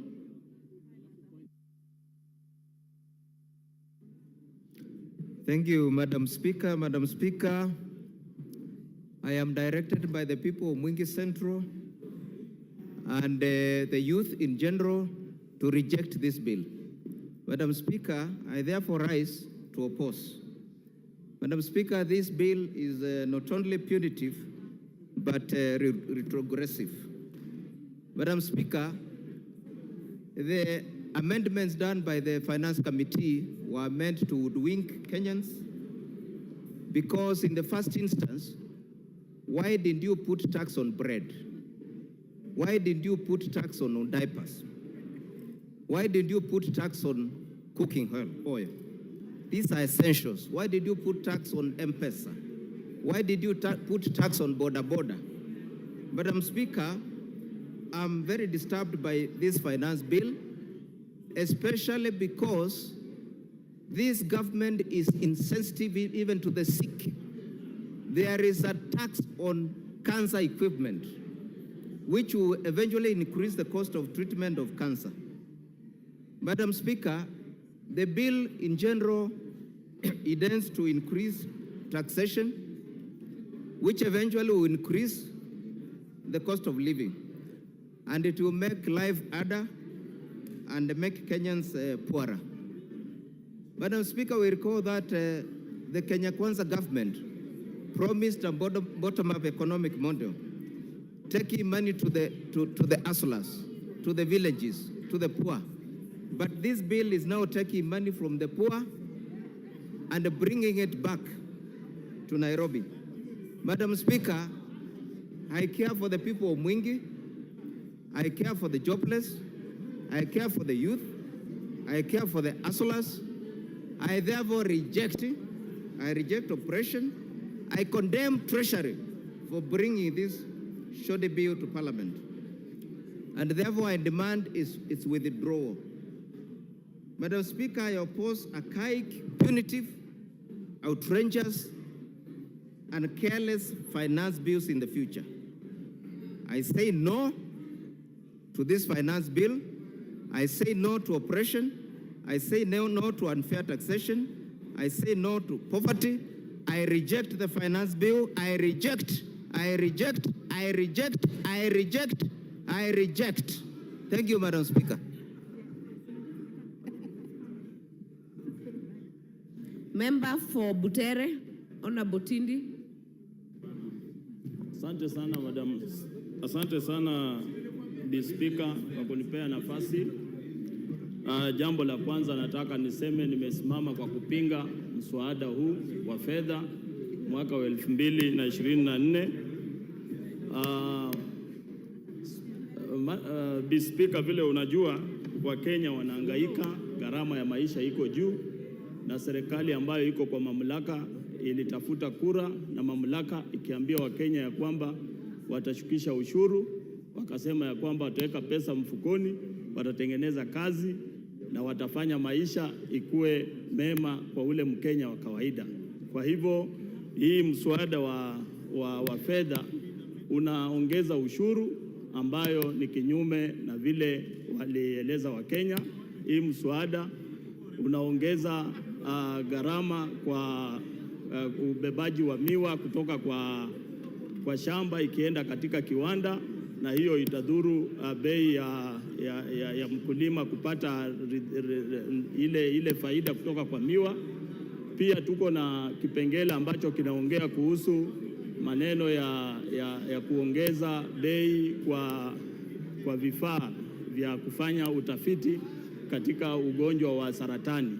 Kwa hivyo mimi kama mjumbe wa Butere, Bi Speaker, mimi napinga mswada huu wa fedha 2024, na nasema ya kwamba wenzangu ambao wako kwa serikali watimize ile ahadi ambayo waliambia Wakenya. Tunataka tuone mama mboga akifaidika katika serikali, tunataka kuona bodaboda akifaidika, tunataka kuona mtu wa chini ambaye ni hasla akifaidika. Tunataka tuone viwanda zikiwanawiri, sio kuweka ushuru mingi katika viwanda. Kwa hivyo, Speaker, mimi kama mjumbe wa Butere nataka niende katika rekodi ya kwamba nimepinga mswada huu, na najua Wakenya wengi wako na sisi tutapiga kupinga mswada wa 2024. Asanteni sana. Member for Sigor Lochakapong.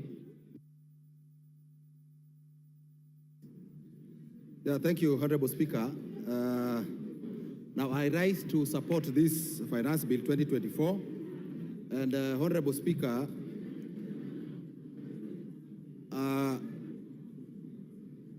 arising out of the report of the Finance and Planning Committee that has considered the recommendations through public participations of stakeholders, that is Kenyans, and proposed a raft of amendments to the Finance Bill, Honorable Speaker, I will want to support based on that. Now, Honorable Speaker, when you look at the report of the Finance and Planning Committee, which is a committee of this House, having looked at the Finance Bill and having listened to the stakeholders, Honorable Speaker, I think it is a good report. And on the basis of this report, Honorable Speaker, I want to support this Finance Bill. Now, Honorable Speaker, it will also be dishonest for those opposing this report and this bill that they are only looking at the Finance Bill as proposed and not looking at the report of the committee that has looked at this Finance Bill. Honorable Speaker, now arising out of the engagement from public participation and the stakeholders, Honorable Speaker, now the committee has proposed a raft of amendments to the bill, which has taken into account the wishes and the thinking of the majority of Kenyans. Now, Honorable Speaker, I think it will also be important to inform the Gen Zs that they need to be updated because they are on the streets based on the original bill and not taking into account what the committee has recommended for amendment. Now, Honorable Speaker, when you look at the committee's report, there is a proposal to increase the excise duty on money transfer services, which has since been dropped by the committee. Now, motor vehicle tax of 2.5%, Honorable Speaker, has been dropped. 16% VAT on financial services has also been dropped by the committee in their recommendation. And I think, Honorable Speaker, this is a good thing. Now, Honorable Speaker, from the report of this committee, now, KRA, they have dropped the KRA to access personal data, and that has been dropped. 16% VAT on solar has also been dropped. Now 16% VAT on ordinary bread has also been dropped. So I think it is good to tell the country that that is what has happened. Now, Honorable Speaker, there is a proposal in the budget of 1 billion shillings for livestock. Member for Migori, Honorable Fatuma.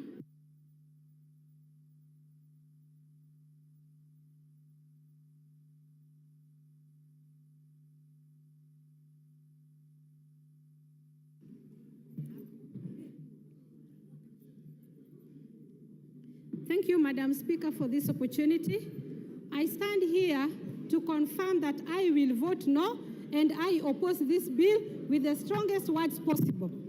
Madam Speaker, I would like those speaking in this House to go into their phones and see what's happening on the streets. If there is any public participation that needs to be done, it is now. Go out and see what's happening on the streets. All our uniformed policemen are out to tackle it out with the youths. The youths who are not from Kibera, the youths who are not from Majengo, they are from Karen, they are from Kayole, they are from Lavington, they are Christians, they are Muslims, they are all mixed races. They are against this bill. But because they voted for me, today I will vote for them, saying it is a no. Madam Speaker, there is a problem with the youth getting jobs in this country. And majority of them are now depending on social media to make some pennies for them to feed their family. As we say that we have lowered the cost of bread, may I tell you, bread will not be affordable at all for these youths because the smartphones that they use to do TikTok and any other small business that can give them funds, they have put a levy on it of about 225 shillings on top of the price that is already there. We know very well that we don't have smartphones here manufactured into better quality that they can use for their business. Madam Speaker, we are hurting the hustlers that we promised to help. They have created their own jobs for themselves, and we are still following them up where they are to hurt them more. Madam Speaker, we know that electricity is very expensive in this country, and more so, it's even irregular. You get electricity 1 hour, 2 hours, it is gone. Madam Speaker, we have put an extra levy on the basic solar system batteries, meaning that if you can't get Kenya Power, sorry, you cannot get solar. What else are we trying to tell Kenyans? What are we telling investors? That go to hell. And I am telling you, Madam Speaker, since this government came into power, we have 30 companies that have closed down, including my favorite son's company called Cadbury that makes Cadbury chocolates. Soon he won't be able to get them at all because the company has closed. And other more like Procter & Gamble, Rickett & Banker, Colgate Palmolive, Cadbury, even Rubber. I can go on up to 30. Unfortunately, we brag here and say that we are creating jobs. May I tell you, the sanitary pads that we are bragging here that we have put levy on imported ones. I want you to know that all these women in this house, plus your daughters and sons, fellow men, they know that these sanitary pads that are being put on tax here, in other countries they're given. Member for Mandera South, Honorable Abdul Haro.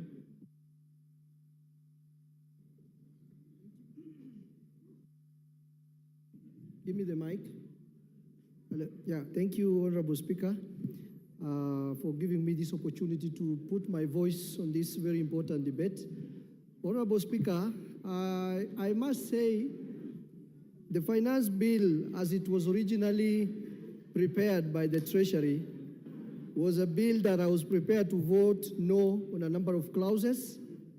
But thanks to the Finance Committee, which has listened to stakeholders and has come up with a raft of proposals that are recommending to amend the finance bill as it was originally mentioned.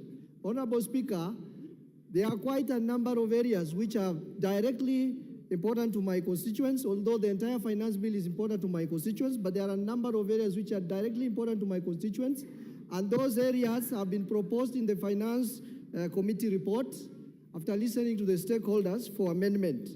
Particularly, the 16% VAT on bread is very important to my constituents, and I'm happy it has been dropped. The 2.5% vehicle tax is very important to my constituents, and I'm very happy it has been dropped.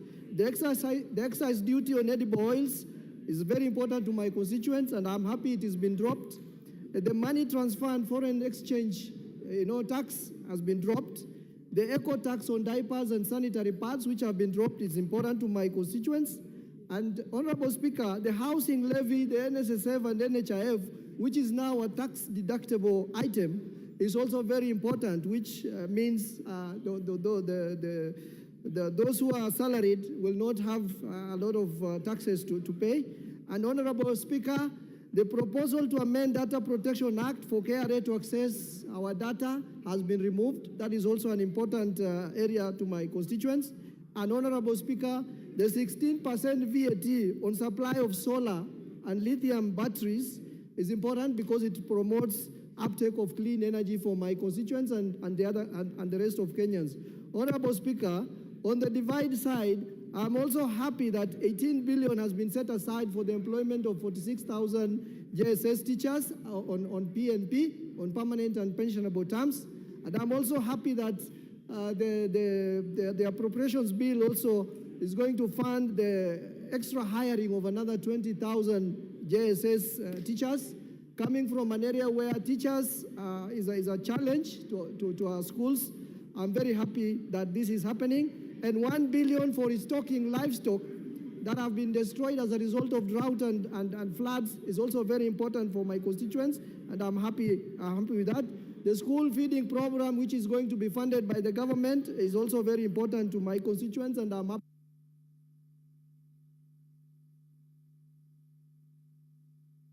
Your time is up. Member for Westlands.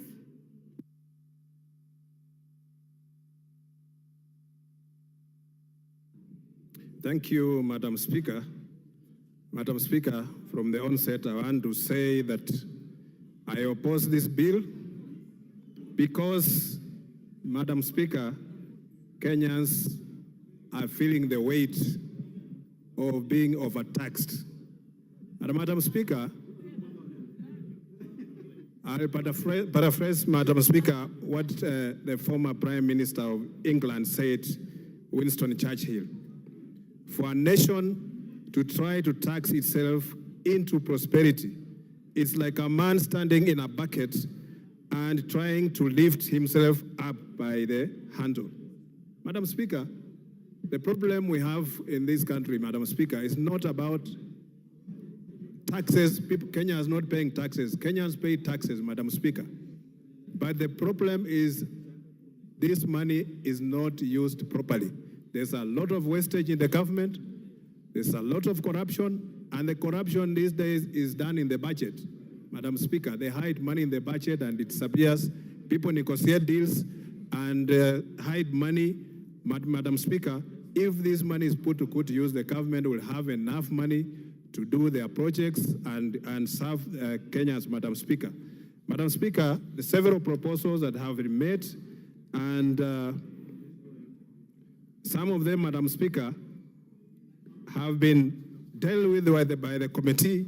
But Madam Speaker, this we must bring to the amendment when it comes to the House, Madam Speaker, because this bill does not address an equitable and inclusive fiscal policy that fosters sustainable development, Madam Speaker. Madam Speaker, the Finance Bill 2024, as it stands, is punitive and it will have devastating effects, Madam Speaker, on young people, not only in Nairobi, but all over the country. And Madam Speaker, you've seen the young people who are demonstrating now are young people. This G generation, Madam Speaker, they have come out in droves.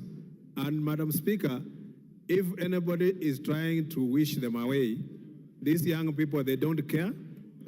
They are serious and they're coming out with issues. They have taken our numbers, they are sending us messages. And Madam Speaker, these children are now saying no, and that the ones the government promised that they are going to lift their lives from bottom to up. But now it looks like it will never happen. So, Madam Speaker, this bill does not address those issues, and I oppose. Honorable Mark Mwenje. Thank you, Honorable Speaker. Honorable Speaker, I rise to reject this finance bill. And from the onset, just bring to the attention of how Gen Z has been encouraging us to steal the bill and run out with it. And we've hoped that the Speaker will communicate that the process doesn't work that way. Honorable Speaker, the finance bill has a lot of grievances, whether it's tax, motor vehicle tax, whether it's bread tax. We're exempting VAT from transfer of businesses. Makes me wonder whose business is this that wants to be acquired, and so many other taxes. Honorable Speaker, you go to the report, it has retained excise duty on motorcycles, it has retained also on data, and we're talking of digital hubs. Gambling, there is a tax that has been increased, both VAT and excise duty. This will mean there's a black market, and more importantly, will also lead to less collection, as we saw last year.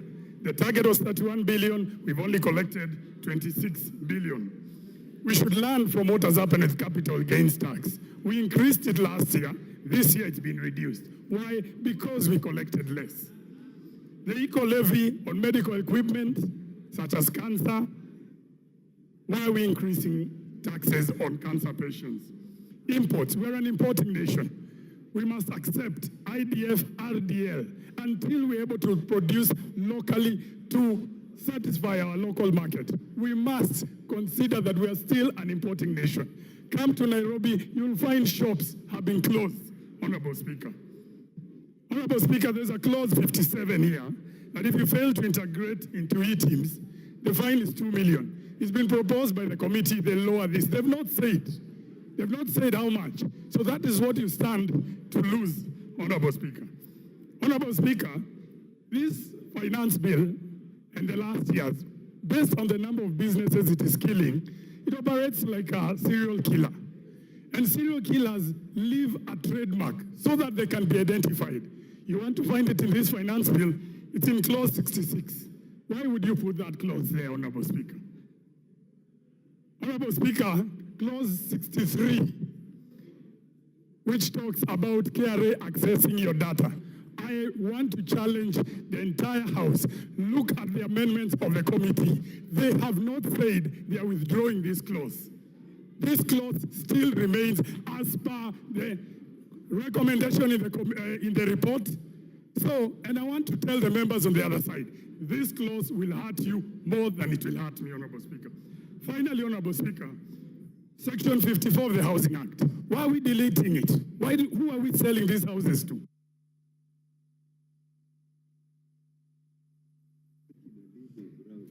Honorable Ngelechei.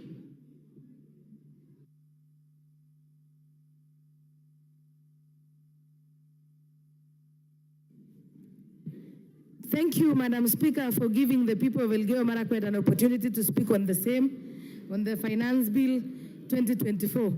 Madam Speaker, first of all, before I say something, at times it is very dishonest or very ignorant for members of Parliament who would want to celebrate the increase in CDF, NGAF, and get other funding for maybe electricity, water, without telling Kenyans where the money is supposed to come from. Again, Madam Speaker, I think there is a misconception there in the public, especially the Generation Z. They don't understand that the finance bill is there to enable the budget, for the budget to be implemented. We cannot purport to implement the budget without actually knowing where to get the money from, Madam Speaker. I want to say, for the Generation Z to get jobs, we need to impose tax on imported goods so that we encourage our local manufacturers, Madam Speaker, to be able to produce and employ these youth, Madam Speaker. This tax will ensure that the JSS teachers get employed, Madam Speaker. We also recently saw the intern doctors demonstrating, Madam Speaker, and the government could not raise funds to facilitate and pay them, Madam Speaker. The only way that this can be realized is, Madam Speaker, by ensuring that we get tax and we get levies from Wananchi, Madam Speaker. Madam Speaker, there is also a misconception on so much. I am a farmer and I come from Elgeyo Marakwet where people farm. Tax on imported potatoes, eggs, avocados from outside. I think I support, Madam Speaker, because we also need our farmers to produce and sell their produce, Madam Speaker, in the local market. But then, Madam Speaker, if we waive the tax from eggs that are from outside potatoes, they always flood our market from our neighboring countries. And our farmer is going to lose it big time, Madam Speaker. Madam Speaker, somebody called Benjamin Franklin said, in this world, nothing can be said to be certain except death and taxes. For a country to run, Madam Speaker, and I want to pity the current government, Mr. Speaker, sir, because when it borrows, there is complaint and public outcry that we are over borrowing. Again, when it tries to get them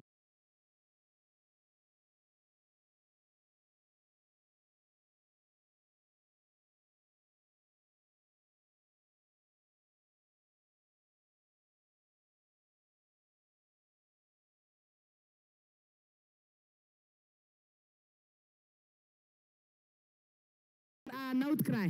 I think there is something that people who have a knowledge and idea are misleading young people maybe who are not aware of what it is, Madam. Charles Onjoke.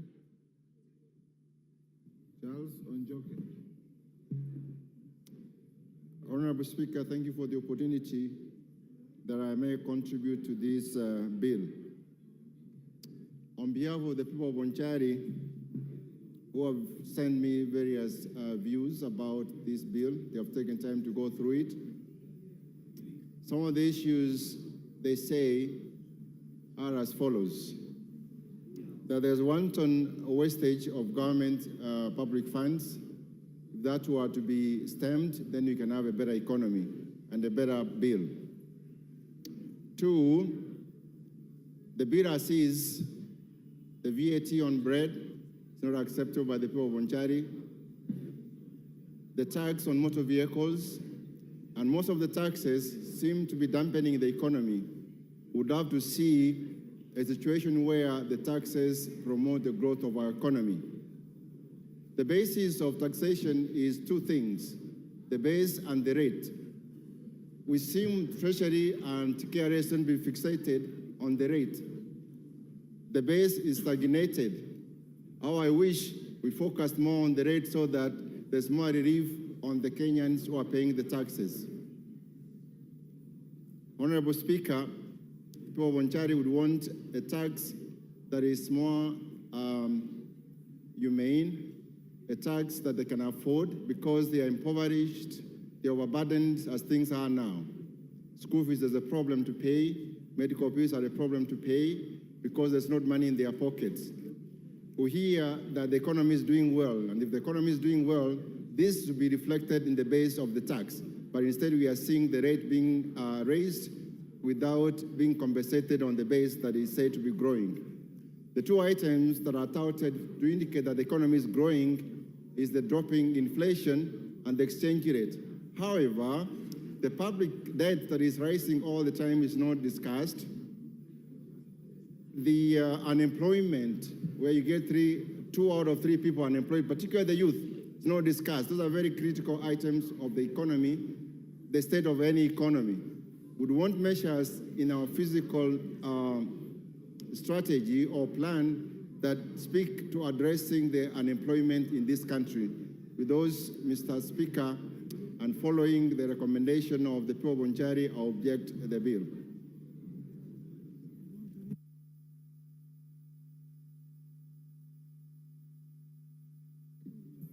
Ronald Karauri.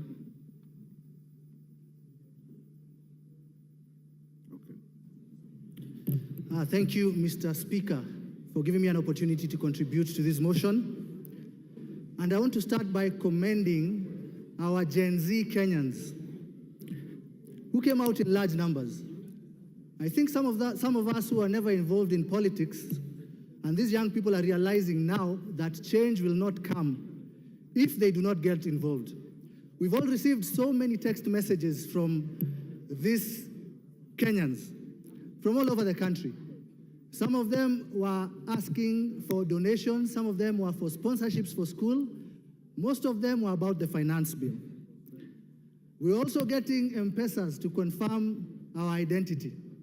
Mr. Speaker, regrettably, the maximum amount I got was less than 50 shillings, while most of my counterparts got over 100,000.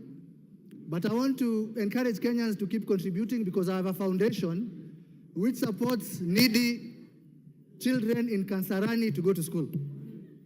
I understand the frustration of these Kenyans.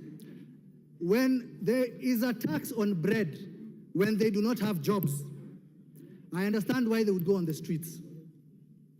When you have failure in collection of taxes and never achieve the target, and you see bloated budgets and expenditures, it is very likely that people will go on the street. When you see a policymaker, I saw someone from KRA on TV the other day who could not explain the motor vehicle tax. This only creates the perception in the public that these taxes are out there to hurt them and not to help them. But even as I say that, Mr. Speaker, we must come back to reality. We have a budget deficit that we need to bridge. We need to stop borrowing. Members of this House passed a budget policy statement. I talked to one of my colleagues here and he told me we will pass the budget policy, but we will reject the finance bill.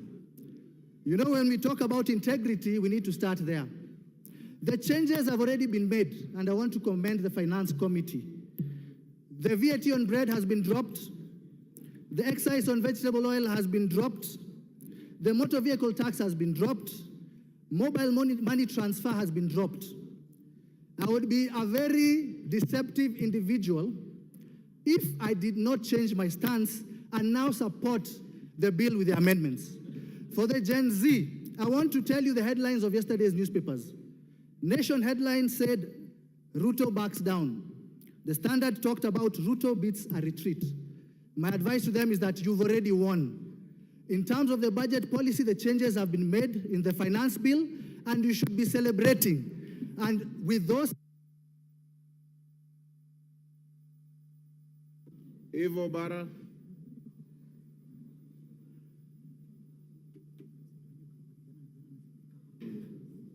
Thank you very much, Mr. Speaker, for giving me the opportunity to also add my voice to the debate.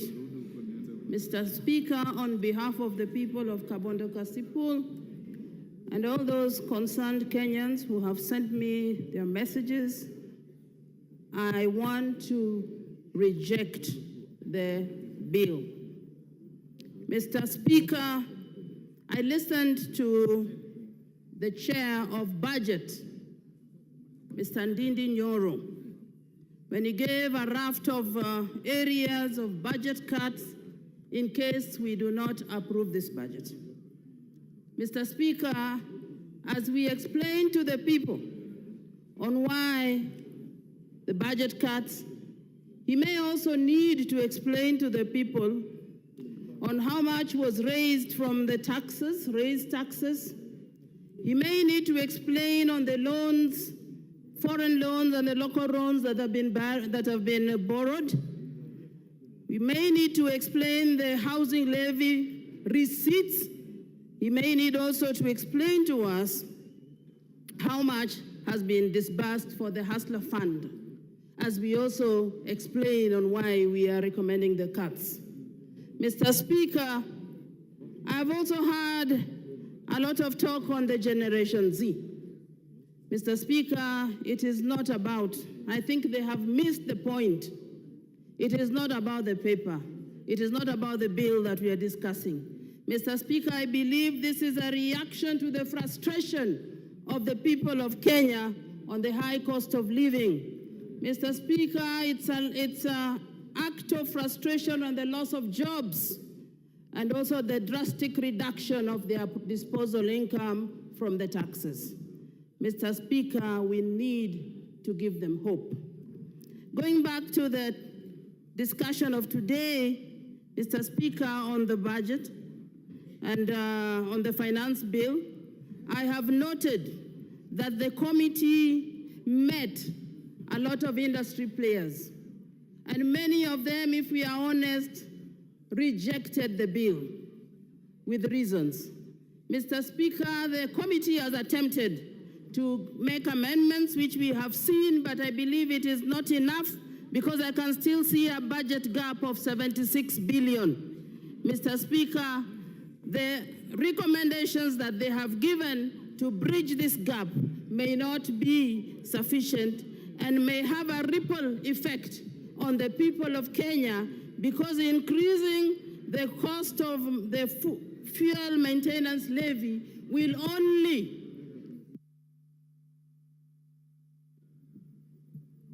Hamisi Abdi Voi.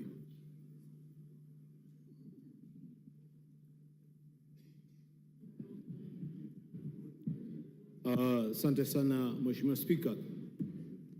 Nasimama kutoa mchango wangu kwa mswada huu wa fedha wa mwaka 2024. Kwanza kabisa nasema kama mwakilishi wa watu wa Voi, nimepata ujumbe mingi ambazo zinanihimiza, zinanisindikiza nisiunge mkono mswada huu, na mimi nakubaliana nayo. na sababu za msingi ni kuwa mswada wenyewe ulivyotengezwa tangu awali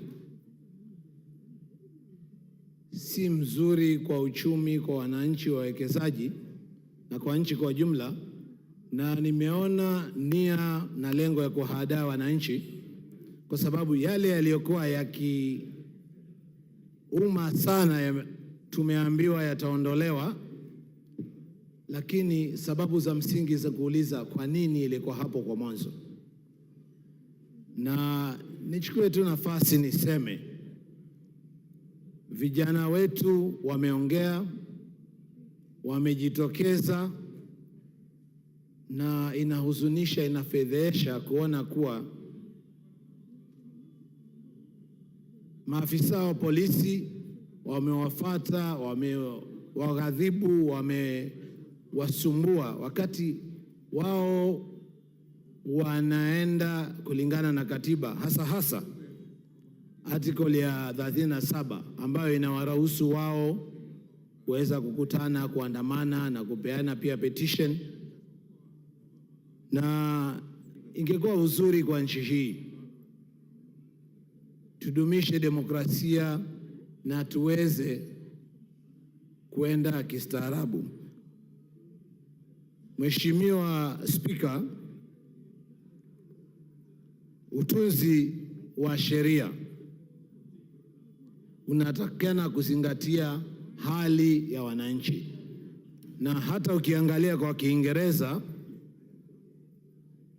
mswada huu ni kuwa unarekebisha mswada mwingine, na la msingi ni kuwa tungefanya iwe rahisi. Malengo ya kukusanya ushuru hayakufikiwa, na hasa sababu kubwa ni kuwa hali ya uchumi imekuwa ngumu, wawekezaji wameondoka, kazi zimepotea, na mswada ungelenga aidha kuacha pale pale ama kupunguza yale yaliyokuwa kwa wakaza wananchi. Na kuna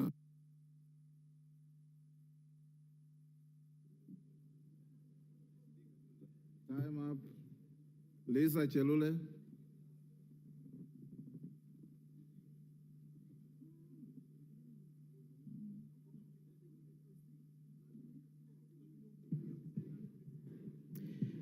Asante sana Bwana Spika kunipatia hii nafasi pia nichangie kwa mjadala ya mswada ya fedha katika bunge hili.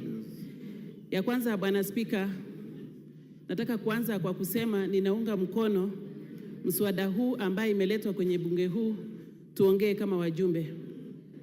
Bwana Spika, tunaelewa kwamba tulikuwa na waziri wa fedha wiki iliyopita ama wiki mbili iliyopita, na yeye mwenyewe alitupatia taarifa ya mahitaji ya kila wizara, na aliguzia sana wizara ya elimu na akaguzia sana wizara ya agriculture. Sisi wote tunaelewa kwamba ni wa maana sana kusaidia wakulima ambaye ni wengi miongoni mwetu.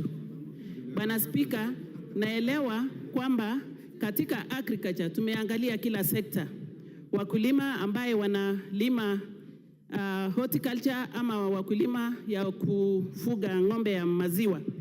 Na nilifurahi sana sababu kuna pesa imetengwa ili wakulima ya maziwa wapate kujengewa mafactory ya kutengeneza maziwa yao. Hii ndio itapatia nafasi vijana waandikwe kazi na itapatia usaidizi kubwa sana kwa wakulima wetu. Bwana Spika, nataka kuongea juu ya wale vijana ambaye tunaelewa sisi wote kama wabunge kwamba walifanya maandamano na wakasema nataka kuandikwa kazi katika serikali kulingana na utaratibu ya serikali. Na pesa imewekwa katika wizara hitaji, imewekwa katika wizara ya elimu ambaye walimu wengi wataandikwa kazi. Wale wamepatiwa kazi ya internship katika wizara mbalimbali watapatiwa nafasi ya kuandikwa kazi kikamilifu. Bwana Spika, tukiongea mambo ya fedha na tukiongea mambo ya hii mswada ambaye imeletwa ni kitu ya maana, because hakuna vile tunaweza sema leo tuko na hitaji katika serikali yetu na tuendelee kuomba pesa kutoka manchi zingine.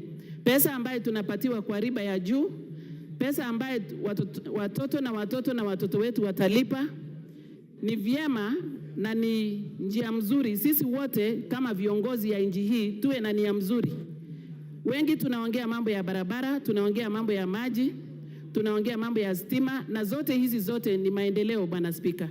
Kwa hivyo nachukua nafasi kusema tumeletwa katika bunge hili tuongee juu ya majukumu yetu kama viongozi, na majukumu yetu ni tuambie Wakenya ukweli ni nini inaendelea. Hakuna haja tunyamaze kama viongozi na baadaye tuchukue pesa katika manchi zingine ambayo tutatatua mashida zetu kama wananchi wa Kenya. Kwa hivyo ninasema hivi, Bwana Spika, ninaunga mkono mswada huu na niko kusimama kwa niaba ya walionichagua.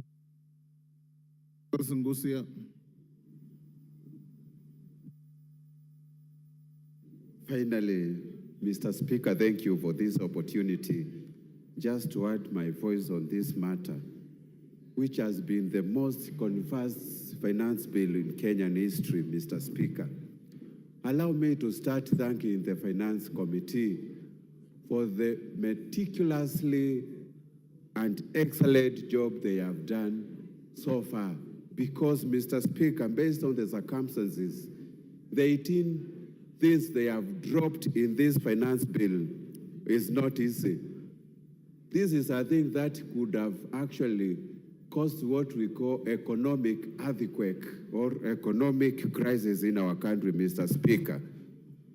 I am thanking them because they have dropped the following proposals. One is motor vehicle tax, excise duty on telephone, internet and mobile banking, 16% VAT on solar, on supply of solar, and eco levy actually on some of the few items, and even the proposal to levy the capital gains on the transfer of the property.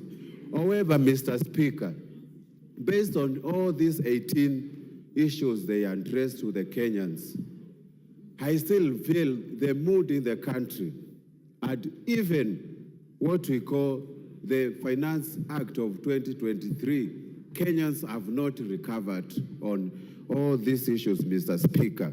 And based on what I have been instructed by my voters, based on what Kenyans are doing at the moment, even now, going all over the street, I want to oppose this finance bill on that issue. Mr. Speaker, I think we can actually do a lot of things. And the reason why I'm opposing the finance bill, number one, is the proposal to increase the import declaration fee at a rate from 2.5% to 3%. And we know Kenya is a net importer on so many issues. Actually, 60% of what we consume in this country is imported. It means we are going to have a multiplier effect in this economy. The other issue, Mr. Speaker, was the increase on duty for gaming and betting, and nobody has spoken about this issue. Increasing it from 12.5% to 20%, Mr. Speaker, this is the only fund we are relying to take the sportsmen and other people to compete in international competition like the Olympics Games we are going to witness in France next month, Mr. Speaker. It's going to... Thank you, Nguna.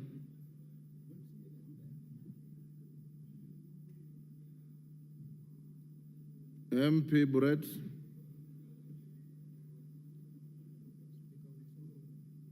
MP Brett.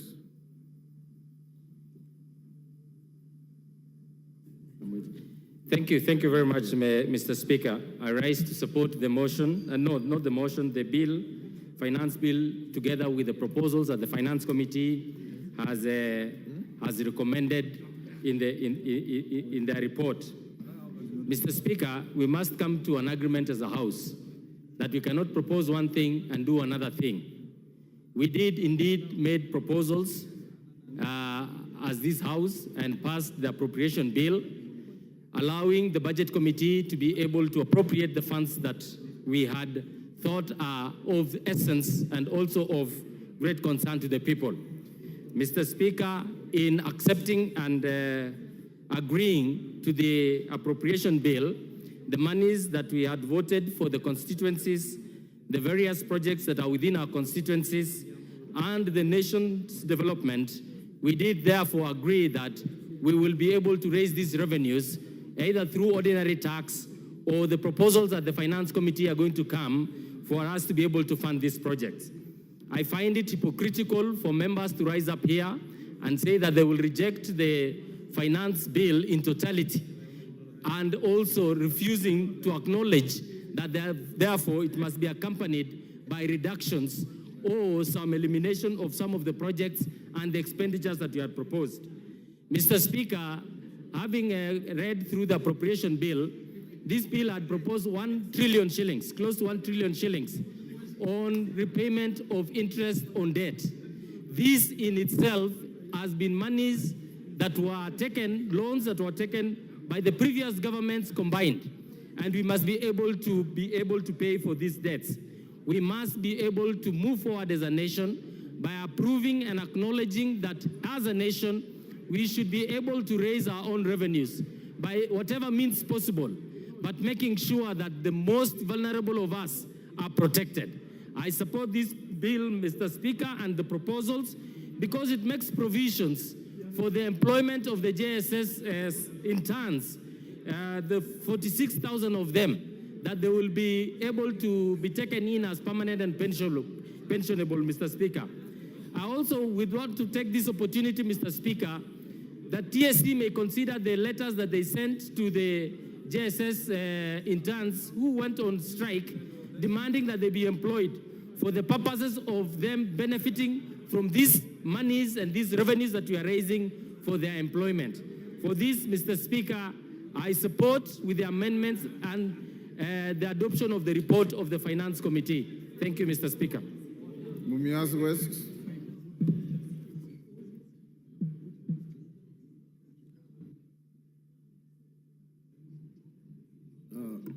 Thank you, Mr. Speaker. Mr. Speaker, like all other colleagues of mine, we have also received messages from my constituents telling me to reject this bill. Mr. Speaker, on the outset, the bill as it is, I reject it because it carries a lot of things which are not affordable to ordinary Kenyans. However, Mr. Speaker, I can see that the Committee of Finance did public participation, and so many industries contributed to this. And there are reports, there are amendments that were suggested, which are, some of them are definitely positive. And we cannot shut our eyes on this type of issue. Because, Mr. Speaker, if the amendments come as they are proposed, then some of us will have to, I will have to support. There is this 16% on bread. If it's going to be dropped as suggested, then I have no issue with it. This transportation of sugarcane, if it is amended and dropped, my people will be happy about it. There's also VAT on financial services and foreign exchange and foreign trips, whereby you have issues with the passports if you are going to look for a job outside.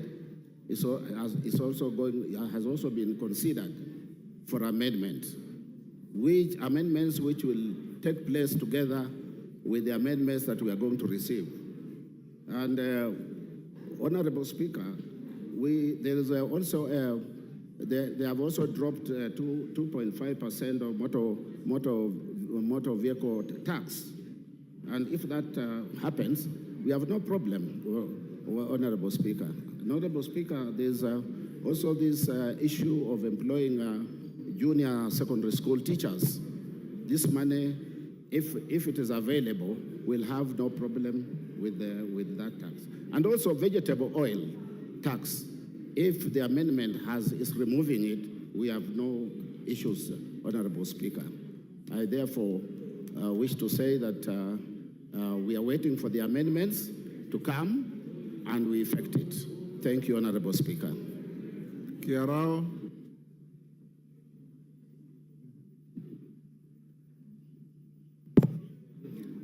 Thank you, Honorable Speaker, for giving me this opportunity to air my views in regard to this Finance Bill 2024.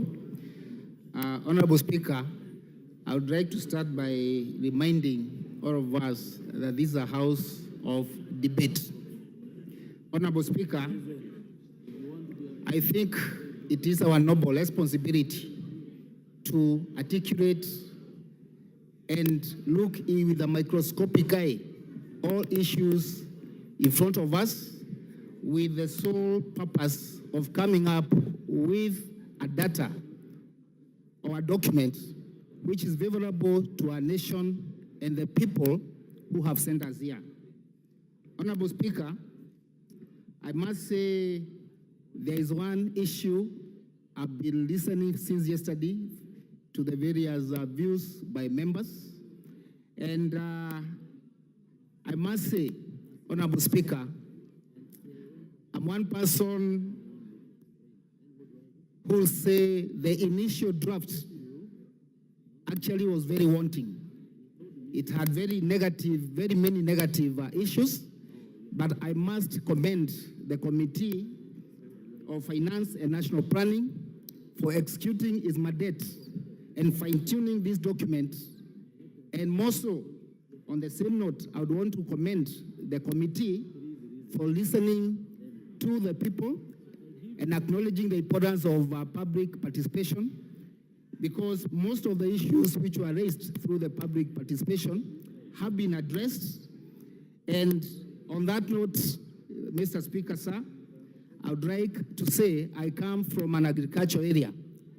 And just to point but a few, considering Nyandarua County, where I come from, there is one issue which had very adverse negative effect, which was in the initial draft, that is touching on the issue of potatoes, the eggs, and all those things have been removed since.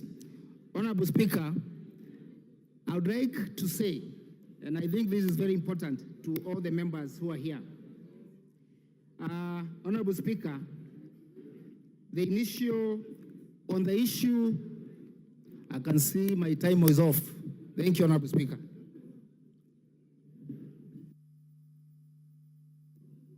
Kilifi Women Rep. Women Rep Kilifi. Kama hayuko, oh.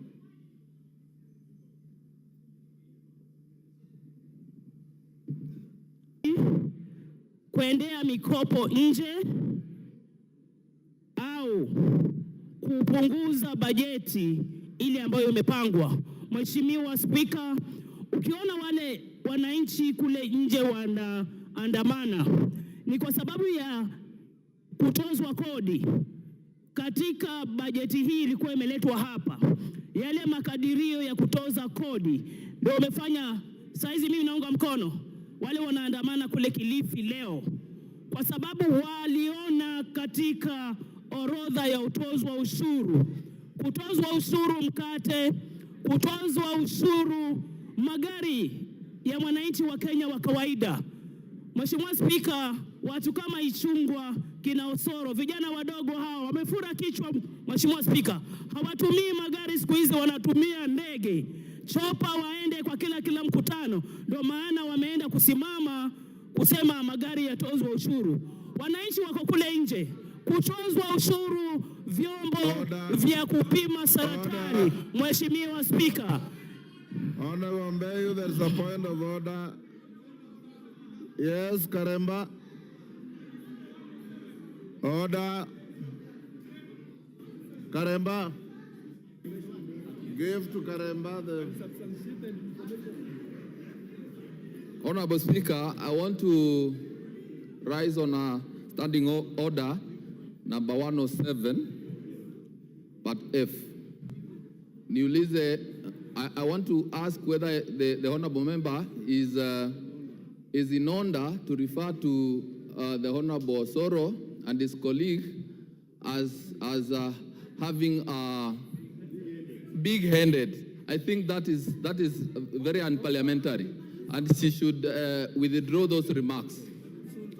Honorable Mbeyu, I was consulting with a member, I didn't hear. If you say that, you are out of order, and you withdraw those unkind remarks to your colleagues.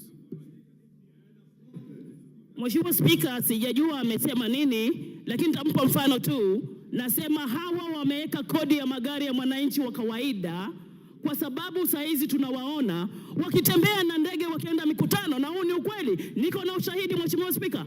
Wiki 2 zilizopita, Mheshimiwa Ichung'wah alishuka port na ndege. Niko na picha kwa simu yangu. Kwa hivyo hawezi kuweka kodi ya magari. Yes, ya pili, Mheshimiwa Spika. Kagombe, order. Honorable Kagombe. Mupe Kagombe. Mr. Speaker, I rise on standing order number 107. And Mr. Speaker, we are creating a very bad precedent where you make a ruling on someone to withdraw a statement and they proceed to make contributions to this House as if you have not made a ruling. I beg, Mr. Speaker, Honorable Karemba stood here and he has pointed out issues that have been delivered to this House that are disorderly and outrightly false. She knows that she has contradicted. You've made your point. So please, let her continue. Mbeyu, I told you withdraw the remarks that are offensive against your colleagues. Now you proceed to say somebody landed somewhere with in an aircraft. Does that make somebody big-headed? Yes. Withdraw those remarks. Mheshimiwa Spika, nimeondoa maneno hayo na nataka Mheshimiwa Kagombe pia apambane na hali yake kule kotini, atuache tuzungumze wananchi wa kawaida. Mheshimiwa Spika. Mheshimiwa Spika, nizungumze. Order. Order. Order. Honorable Mbeyu, I've given you an opportunity to contribute to the finance bill. Kagombe is not in the finance bill. And you are out of, can you take your seat?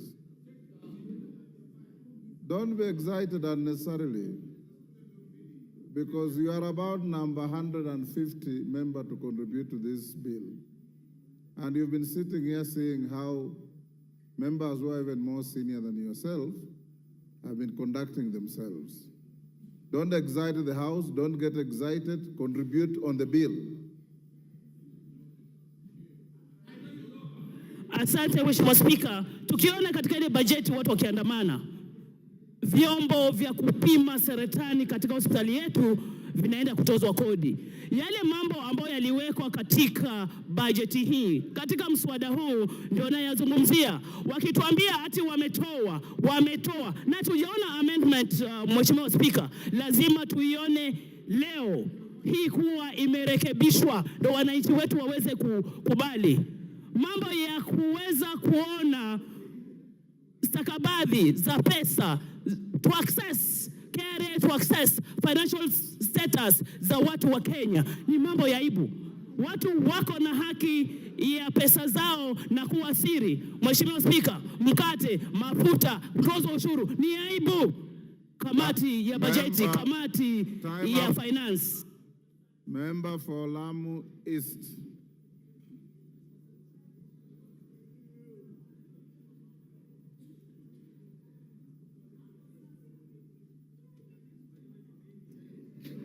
Asante Bwana Spika kunipatia nafasi nami nipate fursa ya kuchangia.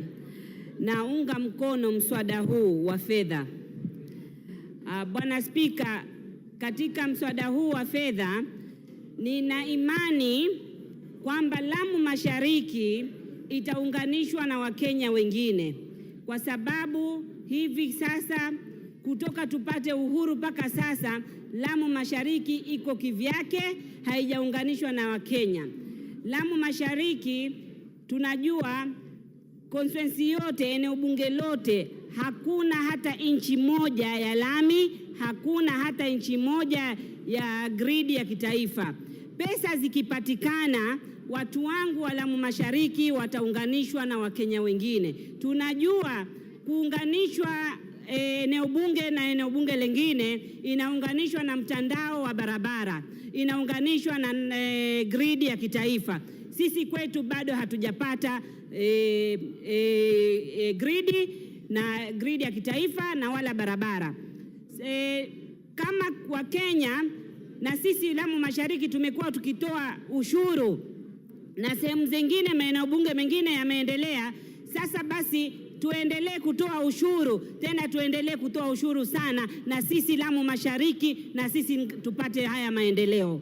Kwa hivyo kwa sababu hizo mimi naunga mkono kwa dhati, nikiwa na imani ya serikali hii kwamba ndio itatuunganisha sisi na Wakenya wengine. Bwana Spika, lazima tuwe wavumilivu na tufikirie Wakenya wengine. Kama nyinyi sehemu zingine zimeendelea na mumeshiba, sisi wengine bado tuna hamu na maendeleo hatujapata.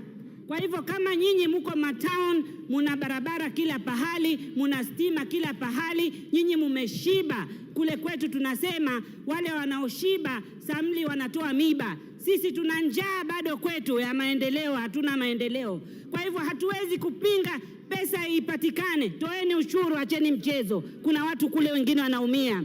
Ushuru ndio kuendelea kwa nchi. Sisi tunavumilia. Kama mimi Lamu Mashariki siwezi, kwetu haiwezekani interns wale walofuzu kwa walimu kufanya kazi kwetu kwa sababu gharama za usafiri ni ghali kuliko salary. Lakini tumekubali walipwe ili Kenya wengine waendelee. Sisi kwetu lazima waandikwe walimu, na walimu wale wanaandikwa permanent and pensionable ndio wanaweza kwenda kufanya kazi Lamu Mashariki. Kwa hivyo nataka hii pesa, shule zetu zingine hazijaona walimu kama chemistry teacher kutoka shule zijengwe. Sasa hii ndio serikali hii ina hope tupate walimu na Koyo Onyango. Thank you very much, Honorable Speaker, for finally recognizing me and giving me the opportunity. On the onset, I want to reject this proposal, and I want to implore my colleagues that budget making is a process, is a job of this House, and we should never abdicate our responsibilities. We were in conversation with my colleagues the other side, and we all agreed that budget proposals were not good, they were unfair for our people.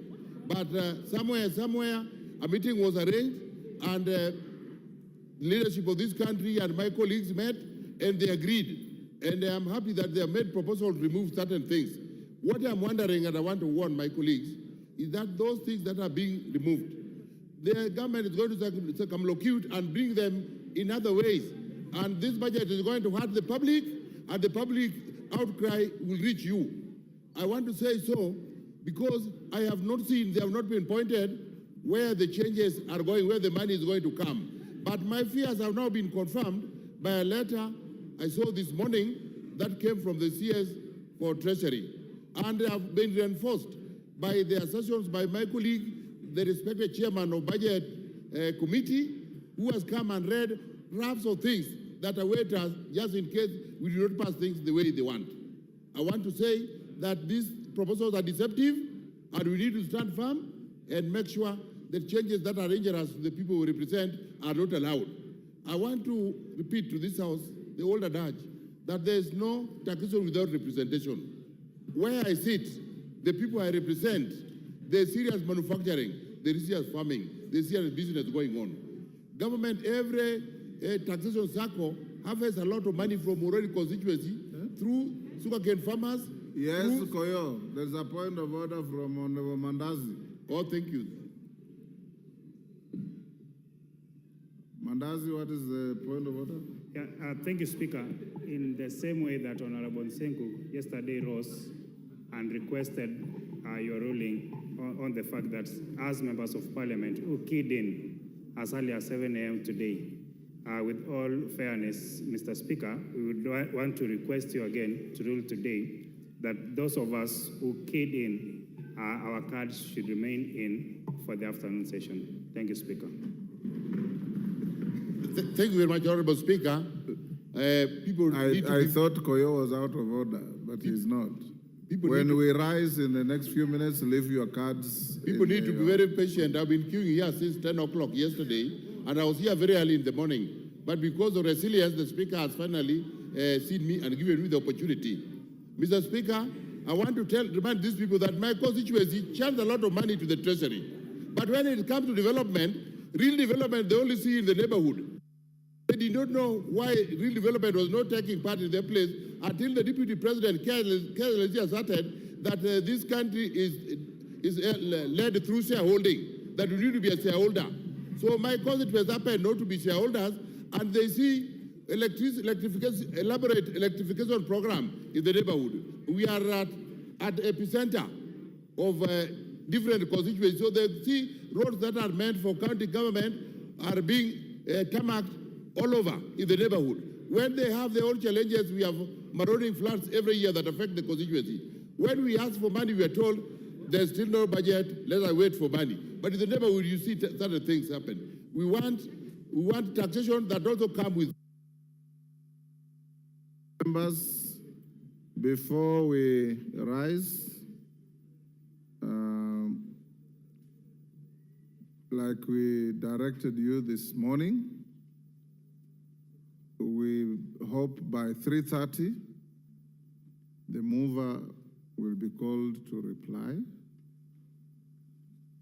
Make sure you have your electronic card for voting. I'm told the clerk had already circulated information so that we can be able to spend less time on voting and do other business. It matters not whether it's roll call or electronic card. Even that electronic voting is not a secret vote because it appears on the screen, it will be on Hansard, and everybody will know how you voted. So it matters not whether you are saying yes on the floor or no on the floor. An electronic vote for purposes of the House is not a secret vote. Order, honorable members, will you be upstanding?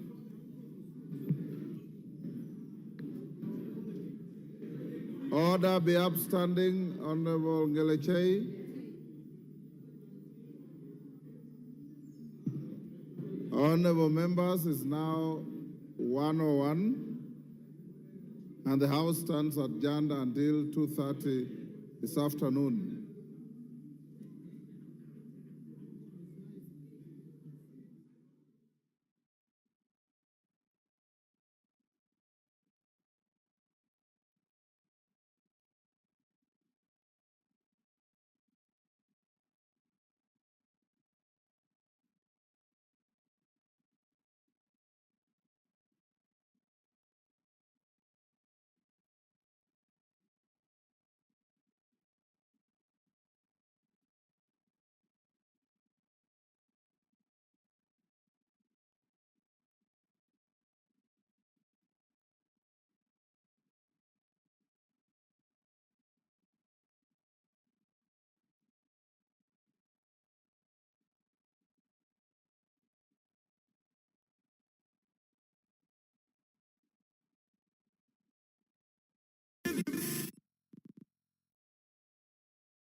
Learn JavaScript. This course is designed to take beginners through the basics of JavaScript with clear explanations and quiz sections. While we already have a lot of JavaScript courses on our channel, Stephen is an excellent teacher, so we wanted to bring this course to our community. Welcome to JavaScript for Beginners. In this course, you're going to dive into the essentials of the most widely used programming language in the world. Designed with beginners in mind, this course is segmented into 7 comprehensive sections. After finishing this course, you'll have the skills needed to tackle advanced courses and move closer to a career in tech.